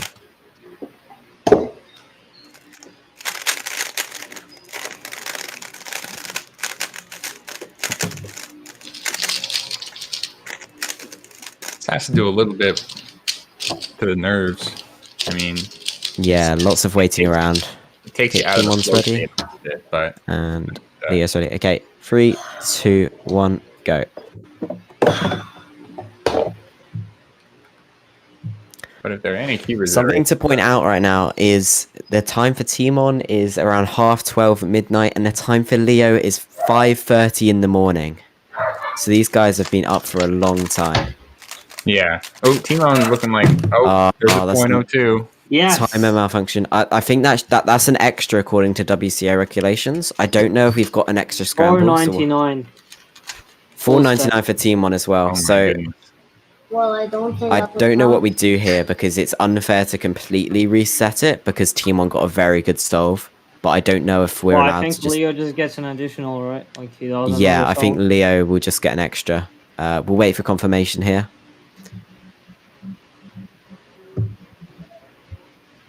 Yes. Okay.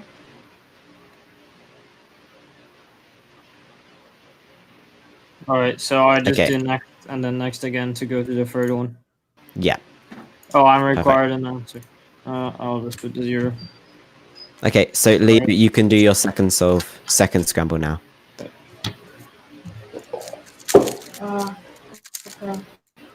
Okay. Thumbs up when you're ready.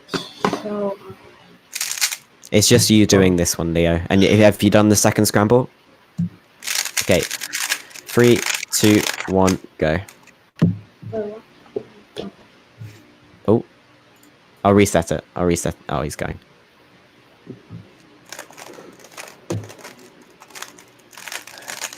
Even with an extra attempt, Timon 499 is going to be a pretty hard barrier. I mean, we literally Yes, it'd be incredible if Leo manages to beat this. oh my god.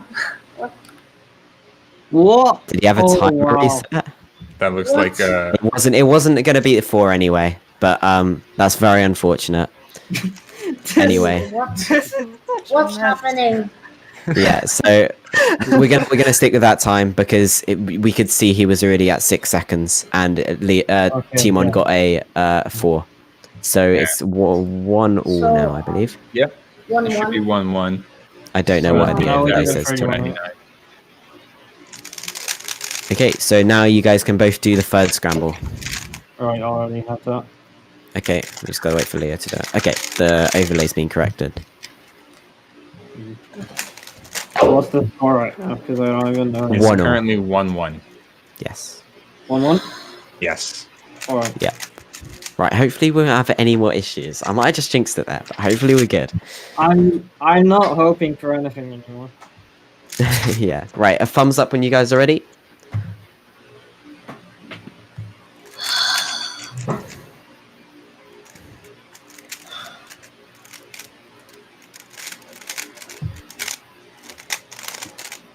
So we are officially not having a sweep. Yes, after 4 in a row. Right, I think that was a thumbs up from Leo. I'm just waiting for a thumbs up from Timon.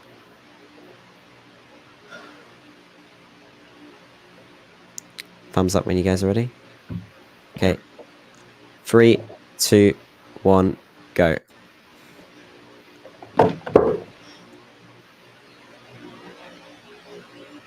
Yeah, so it's 5 a.m. for Leo at the moment, and he said he got up at around 10 a.m. So he has been up for 19 hours straight. Still able to pull out some W's here. He's in the semifinals of 3x3, so doing very well. Yes. Pause video from Leo there, but I think he was going to be at mid or high 6. And Timon, what did Timon get? Well, I want to wait till Leo on lags. We got the next frame. Yeah, that's frame by frame. Oh man. 29. Okay, so Timon on that one, but now we've got more technical issues as Leo has disconnected and we cannot see nor hear him. God, this has been a fun night, hasn't it, guys? Or afternoon or morning, or whatever the time is. Leo's there we go. 667. Timon got a 6.3 on that one, Leo. That's 2-1 for me, right? Yes. Yeah. Right. So if you guys want to do the 4th scramble now. Oh, I scrambled the wrong cube. What do I do? Oh, if you haven't looked at it, scramble it and then do the. Yeah, just hand scramble it, or just chuck it on the floor or something.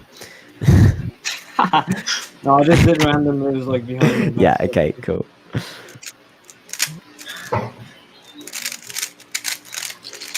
Right, so both competitors here are using GAN cubes. I think Timon's recently made the switch. He was using. I'm currently using the GANX IPGV5. Okay.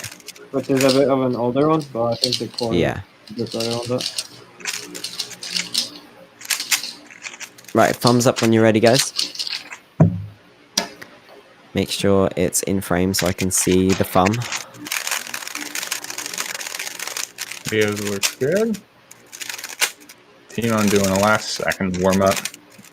Yeah, and with all video this is good. stopping and starting. Okay, 3, 2, 1, go. It's always stopping and starting. It's a little bit difficult to keep your fingers warm, but yeah, doing J-perms, doing sexy moves, things like that. That's how you keep them warm and make sure you're ready for the real attempt when it comes. Doing right now, pairing it back right there. Oh, nice last layer. 625 from Leo. Leo got a Mitch. He got a Mitch. Awesome. Can we have a Mitch in the chat, boys? Oh, and Timon gets Andrew Ricci, 615. So Very Timon nice. takes that one. It's 3-1 now for Timon here. Mitch in the chat. I'm brain dead now. Oh, no. Leo is definitely feeling the sleep deprivation. He's still pulling out some incredible solves, though, Leo, despite. how long have you been awake for? I don't know, like 19 hours. Oh my goodness. Leo Crazy. is pushing it to the limit. Yeah. Let's see how you can do here on the Thumbs up when you guys are ready. ostensibly the 5th stall here. Thumbs up from Leo.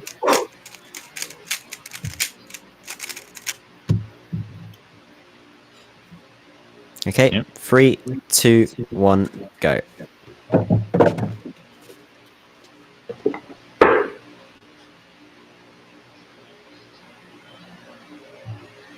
Right. Hopefully Leo can pull back a couple of solves so we don't have another complete wipeout from... Wow, nice that was a good solve by from Timon there. F inverse sexy, F prime into a G perm. Good execution too. D for Leo. Oof, that's rough. Oh, an 8 for Leo. That's not... Yeah. That's unlucky. And Timon with a 596. Very impressive. So that's going to be 4-1 for Timon. Hopefully Leo can bring back a couple. At least this isn't 5-0. Wait, this isn't the finals. Yeah, this is the semi-finals. It definitely seems like a finals, though. Yeah, I got that. Nice scramble. At least you can go to sleep after this one, maybe, Leo. Well, he does have to play the third place match or the final. Oh, yes, that's true. That's like even worse. Right. You guys want to scramble up and we'll do these last few head-to-heads. It is a little early to count anyone out, though, because until Timon wins it, there's always still a chance. I think it was the last one. Leo had a pretty good start. I think he might have been 3-0, and then Timon managed to pull it back. So yeah, it was 1 point. there's- No, because I got a +2. I got a Oh +2 yes, on you that got one. +2. That was it. Right, so Yeah, thumbs but up from then 4-1. Timon. And is Leo ready? Okay, 3, 2, 1, go. Let's see if Leo can bring it back like Timon did a couple of cubing homes ago. These guys are color neutral and are looking at seemingly different crosses right now. Timon, Yeah, it's quite interesting. Orange. Oh, they're both the orange. Yeah, I think that's way more edge oriented. That's unlucky. So that's going to be. I'm pretty sure that's going to be 5-1 because Timon had a bit of a fist bump there, and I don't think he could do that for a 7. So 6-14. So very well done from Timon there. Unlucky for Leo. We can blame it on the sleep deprivation, I reckon. Dude, I was so warmed up like when we first started this match. Yeah, that's unlucky. Sorry, Leo. So annoying. It is one of the difficulties we have with having competitions with people all over the world. But thanks so much to Leo. Congratulations to Timon. We'll see Leo in just a second in the 3rd place match, and good luck to Timon in the finals. Yeah. Thanks. See you guys. Leo. We'll be right back.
This is my first time. You're kidding. I'm sorry.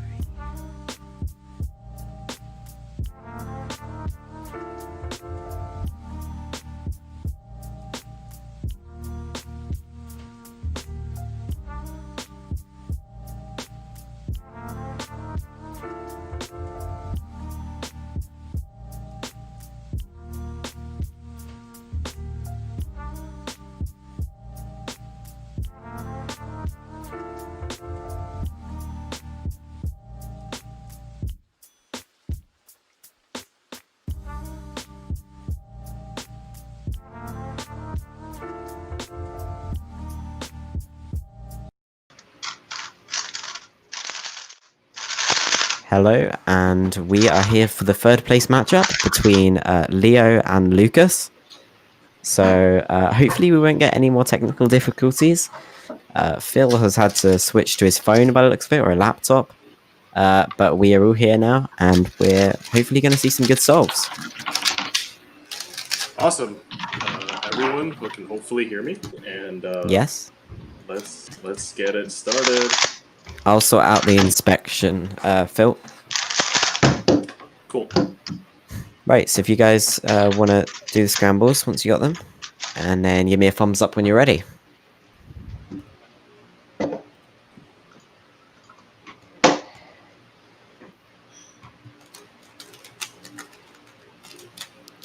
So Leo has been up for a while, so he got a bit tired during the Timon race, so he couldn't really perform at his best, but hopefully he can pull off a third place here against Lucas. So yeah, give me a thumbs up when you guys are ready, and I'll start the inspection. Right, Lucas is ready, and just waiting for Leo. Okay, 3, 2, 1, go.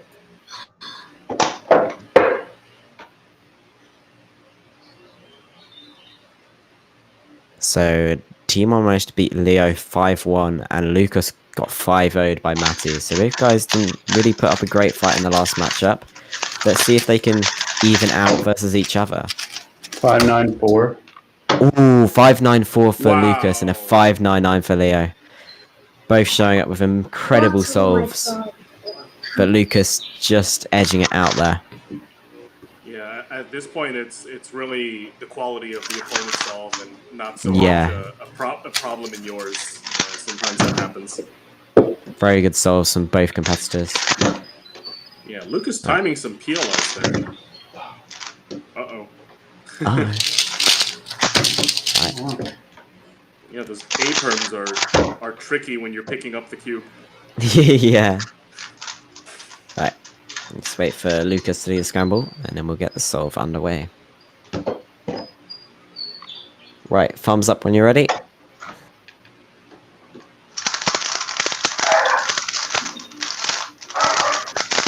The sound of the motor. Right, thumbs up from Lucas, and I don't know if I saw a thumbs up from Leo or not. It's a very excited dog in the background. Right, is Leo ready? I haven't seen a thumbs up. Okay. Good. Yep. 3, 2, 1, go. Yeah, it's interesting to see Lucas warming up until the very last moment. Yeah. Yeah. I think Leo's dog's cheering for him. Wow, very good last layer TPS from Leo. I think that was a 6.50, was it? Yeah, 6.50. Okay, so Lucas takes the second one as well. And Leo with a 779. So 2-0 for Lucas right now. Hopefully Leo can pull it back and we won't get another absolute wipe.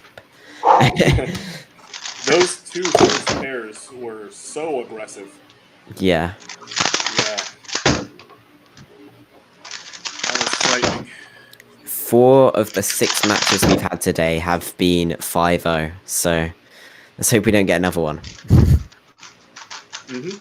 Yeah, Timon was talking about it last week, where he feels psychologically if an opponent gets ahead, it gets harder to emotionally grasp the situation. Let me know when you're ready, guys.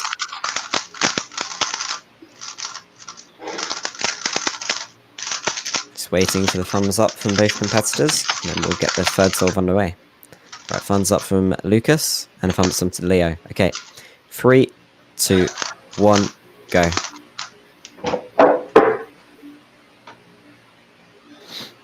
Right. Leo did get a 5 on the first solve, so he's definitely not too slow at the moment. He's still showing us some good solves. So hopefully he can get a good solve when Lucas doesn't also get a good solve, so he can get one. 639. And Lucas gets another one. And still a really good solve from Leo there, but it's not quite fast enough to beat Lucas, who's really on form. Even despite going 0-5 against Maddie, he's definitely come back in this matchup. So that's 3-0 for Lucas right now. Mid-6, right? That's yeah, very consistent. Like, this would be a very happy WCA average. Yeah. Right, just waiting for Lucas to scramble.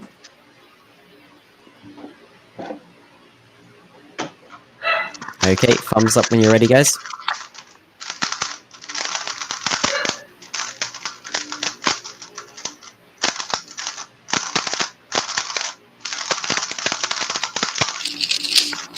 both competitors making sure to fully warm up before they start.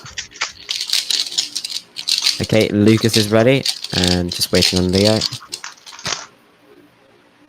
And he's ready. Okay, 3, 2, 1, go.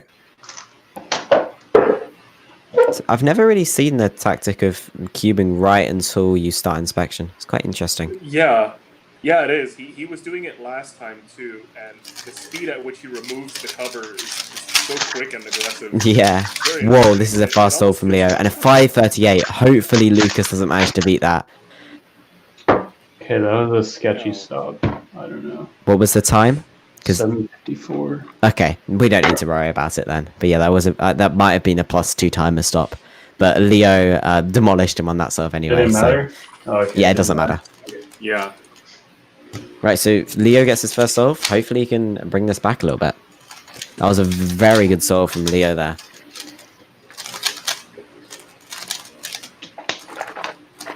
And luckily, we don't have another 5-0.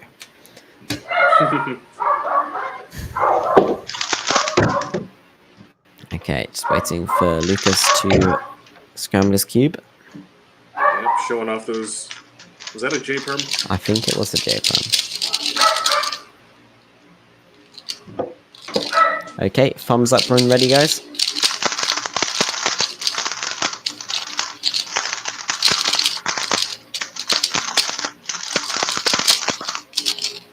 That still sounds like a Xanchi or something. Yeah, I'm pretty sure Leo might actually be using a Xanchi. I'm not sure about Lucas though. It looks like a GTS 2 maybe. Okay, yeah. Thumbs up. I think I saw a thumbs up from Lucas. So, okay, 3, 2, 1, go. Yeah, it's kind of similar to.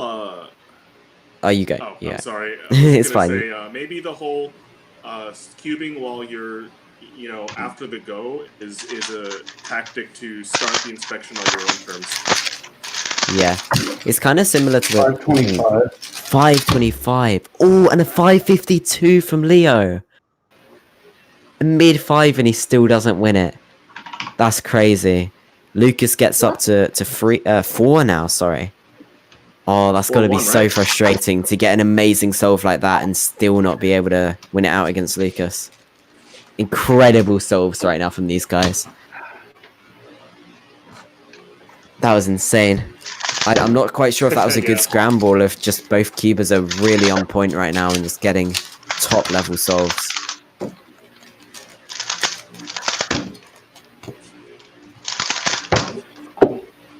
It's been great to see Lucas back in the cubing scene now recently, after he had arthritis for a few years after Worlds 2017.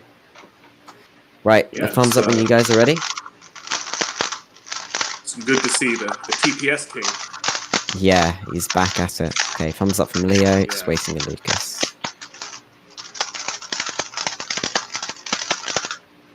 Okay, 3, 2, 1, go.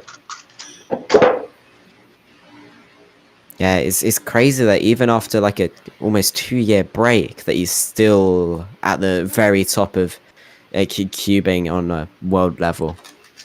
Yeah, and his physical capabilities too. Yeah.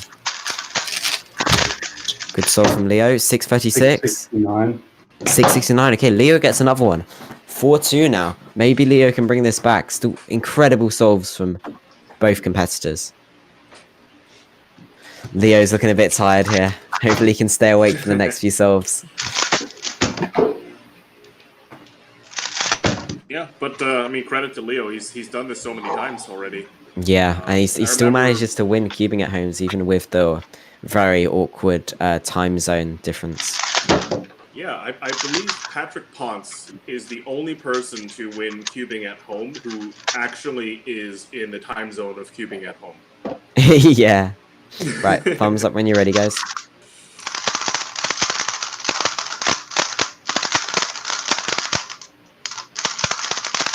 Yeah, shout outs to Patrick Ponce. Yeah. Right, I don't know if I've seen a thumbs up from Leo. Just wait for another one. Okay, 3, 2, 1, go. Yeah, obviously it's very hard to try and arrange the schedule where it suits all all countries and all different time zones. But obviously over here we try our best, but it's not going to work out for everybody because that's not how the world works, sadly. Yeah, time zones exist. Yeah. 6.16. 6.16, and Leo with a with an 8.8. So Lucas takes that 5-2. Leo, at least Leo managed to get a couple of good solves there. Definitely not a bad performance from Leo either. It's just Lucas just got slightly faster on a couple of those solves, which really made the difference. So yeah, very good performance. So Lucas, he gets third place at Cubing at Home 1.3, and sadly Leo walks away with fourth, but still a very good performance from Leo as well. And we're going to go let him get some sleep now. Some much well-deserved sleep. Yeah, rest well. Yeah, I think that's it from me and Phil on the Phil Mills casting and analysis desk. Yeah, we'll see you next time. And enjoy watching the finals with Timon and Maddie. Right, yeah, good luck, have fun, and pay attention closely to these finals. It's going to be explosive. It's going to be good. Both keepers 1 point right now.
And we're live with the Cubing at Home 1.3 final round featuring Maddie Hiroto Inaba and Timon Kolashinsky, your two finalists. I'm your first commentator, Daniel Goodman. And I am your second commentator, Andreas Vitalis. There we go. And whenever you guys are ready, you can feel free to start your first scramble. And best of luck to both of our competitors. This is a big match. For sure. This is Maddie's first time in the finals. And he's made, or the top two. He's made finals many times. But he has never been in the actual final match. And so far, Maddie has not dropped a point on his way to finals. That's true. He has done a double sweep so far. Yeah. So can he keep it up against Timon, who's won multiple times? Let's see if he can pull off the clean sweep cubing at home. Yeah. All right, looks like Timon's ready. We're waiting on Maddie. Looks like they're both ready, and they can begin. Awesome. Yeah, Maddie had a 4 last round, which is really exciting to see.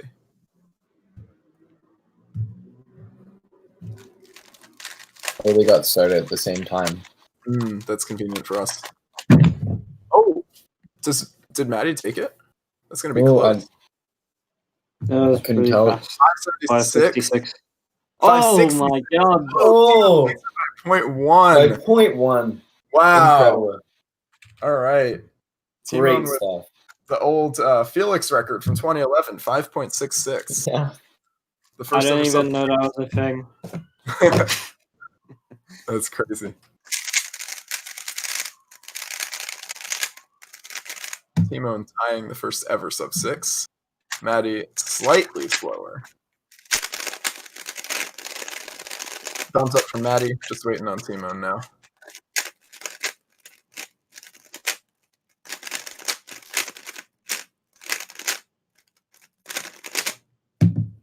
right, looks like he's ready, and they can both begin.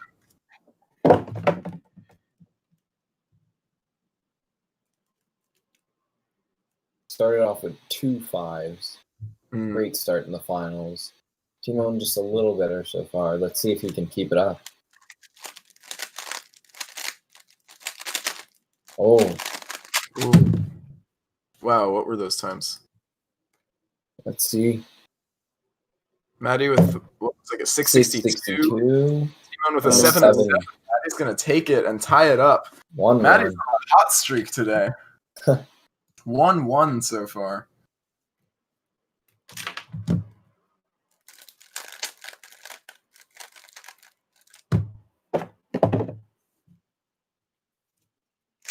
Maddie's actually ahead in the polls right now. Wow. All right, Maddie's ready. Yep, just waiting on Timon. I think he just wants to finish off this solve. Yeah.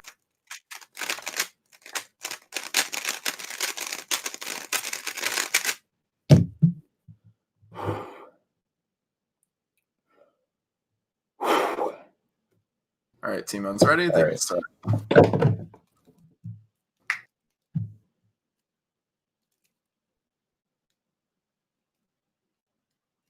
Let's see if we get another simultaneous start.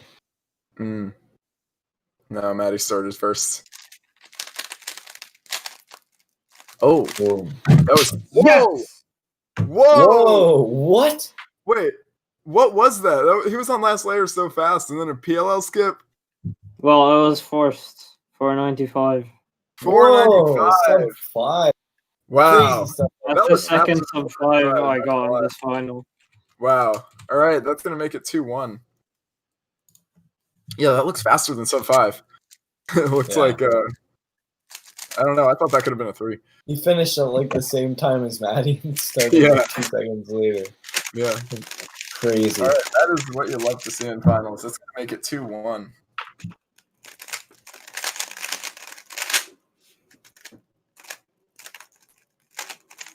Let's see if Maddie's going to be able to catch up here. Very good finals so far. Definitely. All right, we're waiting on the ready signals. We got one from Timon. Maddie's ready too. They can start.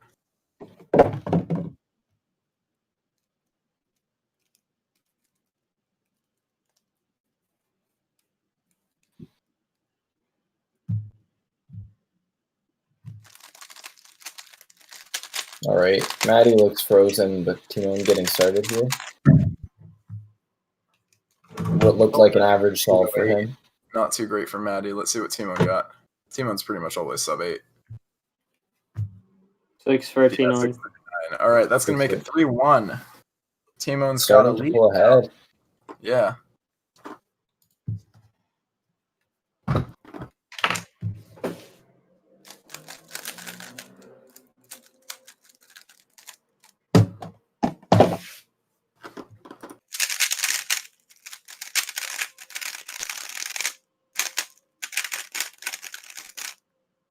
Both warming up a bit. Maddie's ready. Waiting on Timon. All right. Gets up. Oh, wanted to open the window. Oh, gotcha. Letting the air circulate through his GAN air. And Timon's ready. They're both ready, and they can both begin. All right.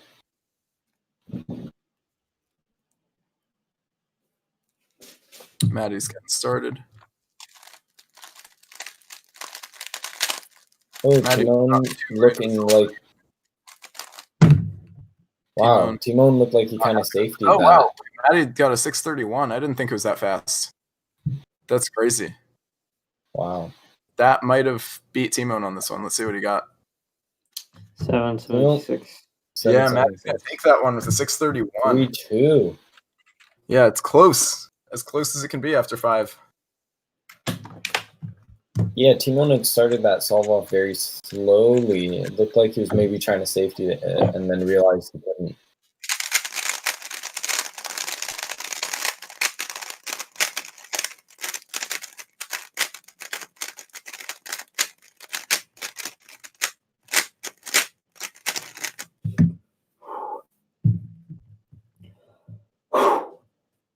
thumbs up from both. They can start. All right, very important solve right here to either tie it up or give Timon match point.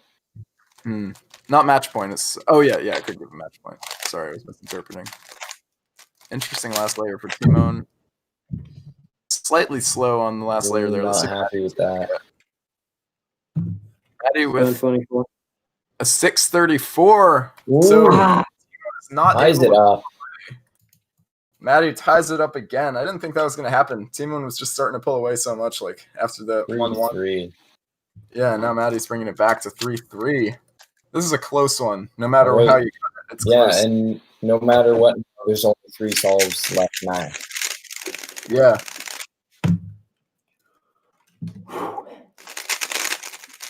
So if one of them can just take these next 2, it's all up for grabs right here. On it from Timon.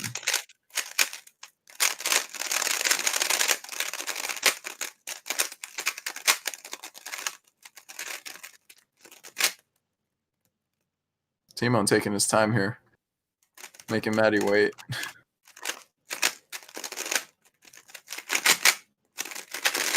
All right. And looks like Timon's ready and Maddie's ready, so they can begin.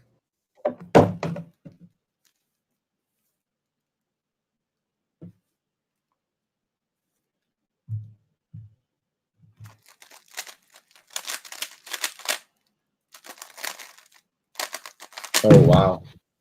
Oh, Timon's happy. 7-6 or 7-16. Yeah, Timon's gonna beat that. Next 13. Over that. Yeah, that's wow, great solve there. Yeah. That makes it low CP. So it is match point here. It was going to be match point no matter who took that one, but right now it's match point in favor of Timon. Let's see if Timon can deal with the nerves and just take it right here. Yeah. Maddie's ready, waiting on Timon.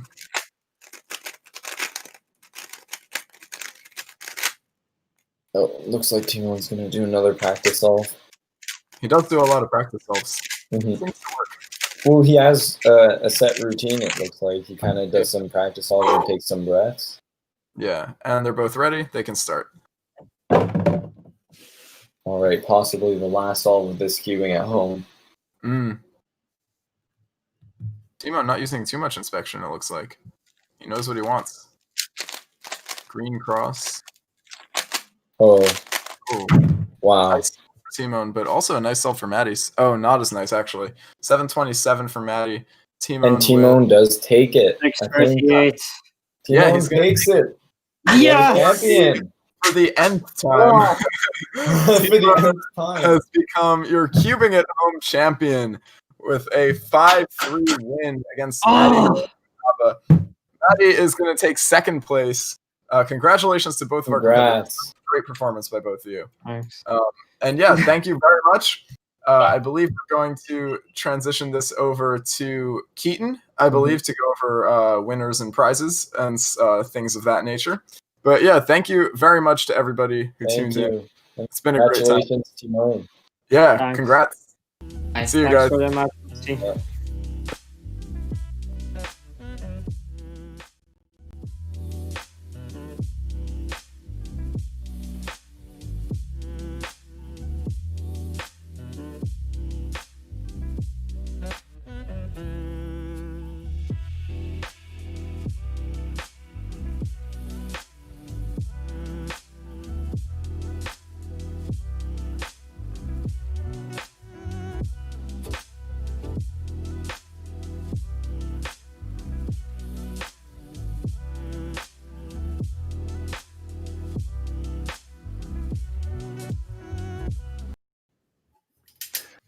Hello, stream. I am Keaton Ellis, host of Cubing at Home, here with Timon Koloshinsky. Timon just won, I believe it's your 4th Cubing at Home. How do you feel about that win? Awesome. I mean, last time I got 38th, which was really disappointing since that was the first time I didn't make the final. But then I came back strong this weekend and I got first every round, so it feels amazing. That's awesome. That's quite a comeback story right there. Did you change anything, or do you just feel like last week? Well, I changed the cube I'm using. I went back to the GAN cube that I used in Sydney warm-up, which was the competition a week before the World Championship. Last time I was using the GAN ARM, which is a lot lighter and I couldn't really control it. And it has like one of those new cores, so it's a lot more flexible, which I didn't really like. That's awesome. Well, Timon, congratulations. Thank you so much for being on. And we wish you the best of luck in future cubing at homes. Thanks for having me. Have a good one.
To the award ceremony here at Cubing at Home. I'm your host, Keaton Ellis, and we're wanted to recognize the fastest of the solvers who've been competing over this past day. We're really excited and we're really thankful for all these guys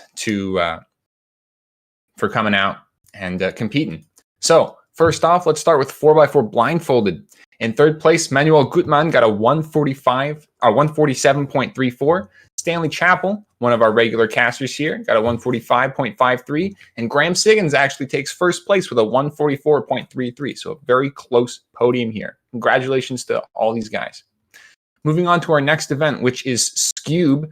In third place, we've got Braden Roten with a 210, Pratik Khanna with a 203, and Zane Kanani with a 2 flat average. Wow. Zane can both do 2x2 and Skewb.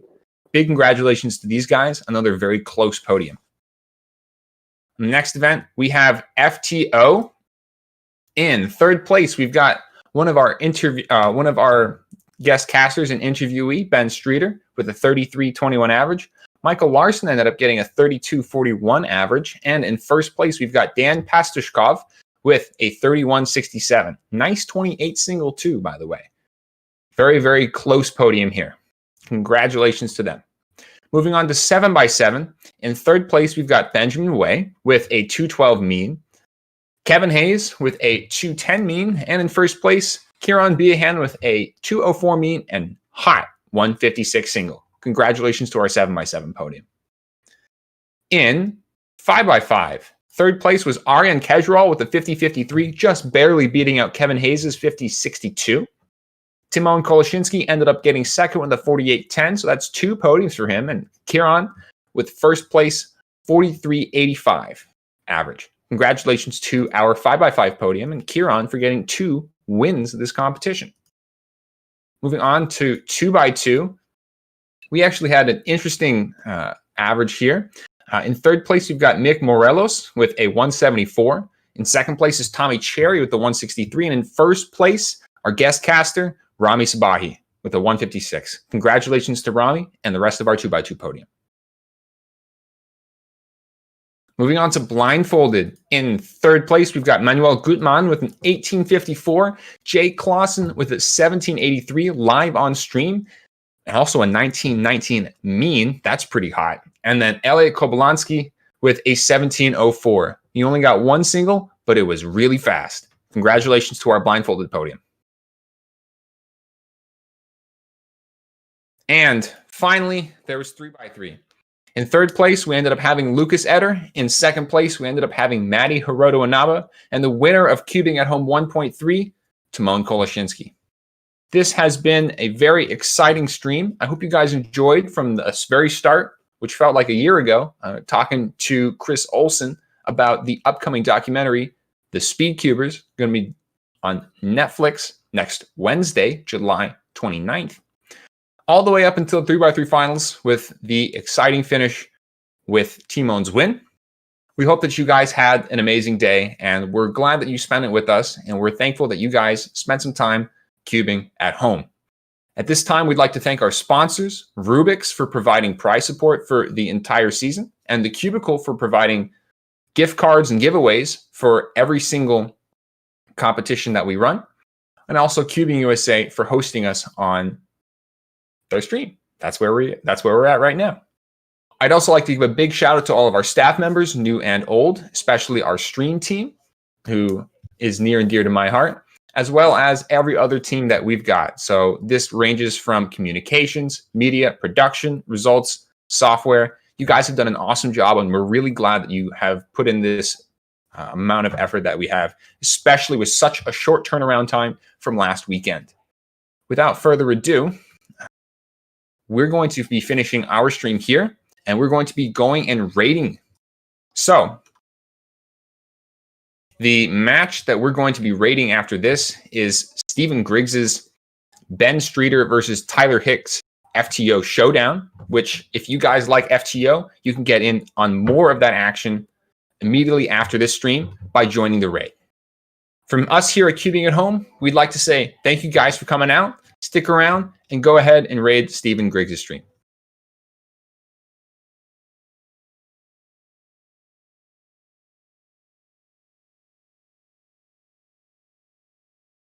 We'll be right back.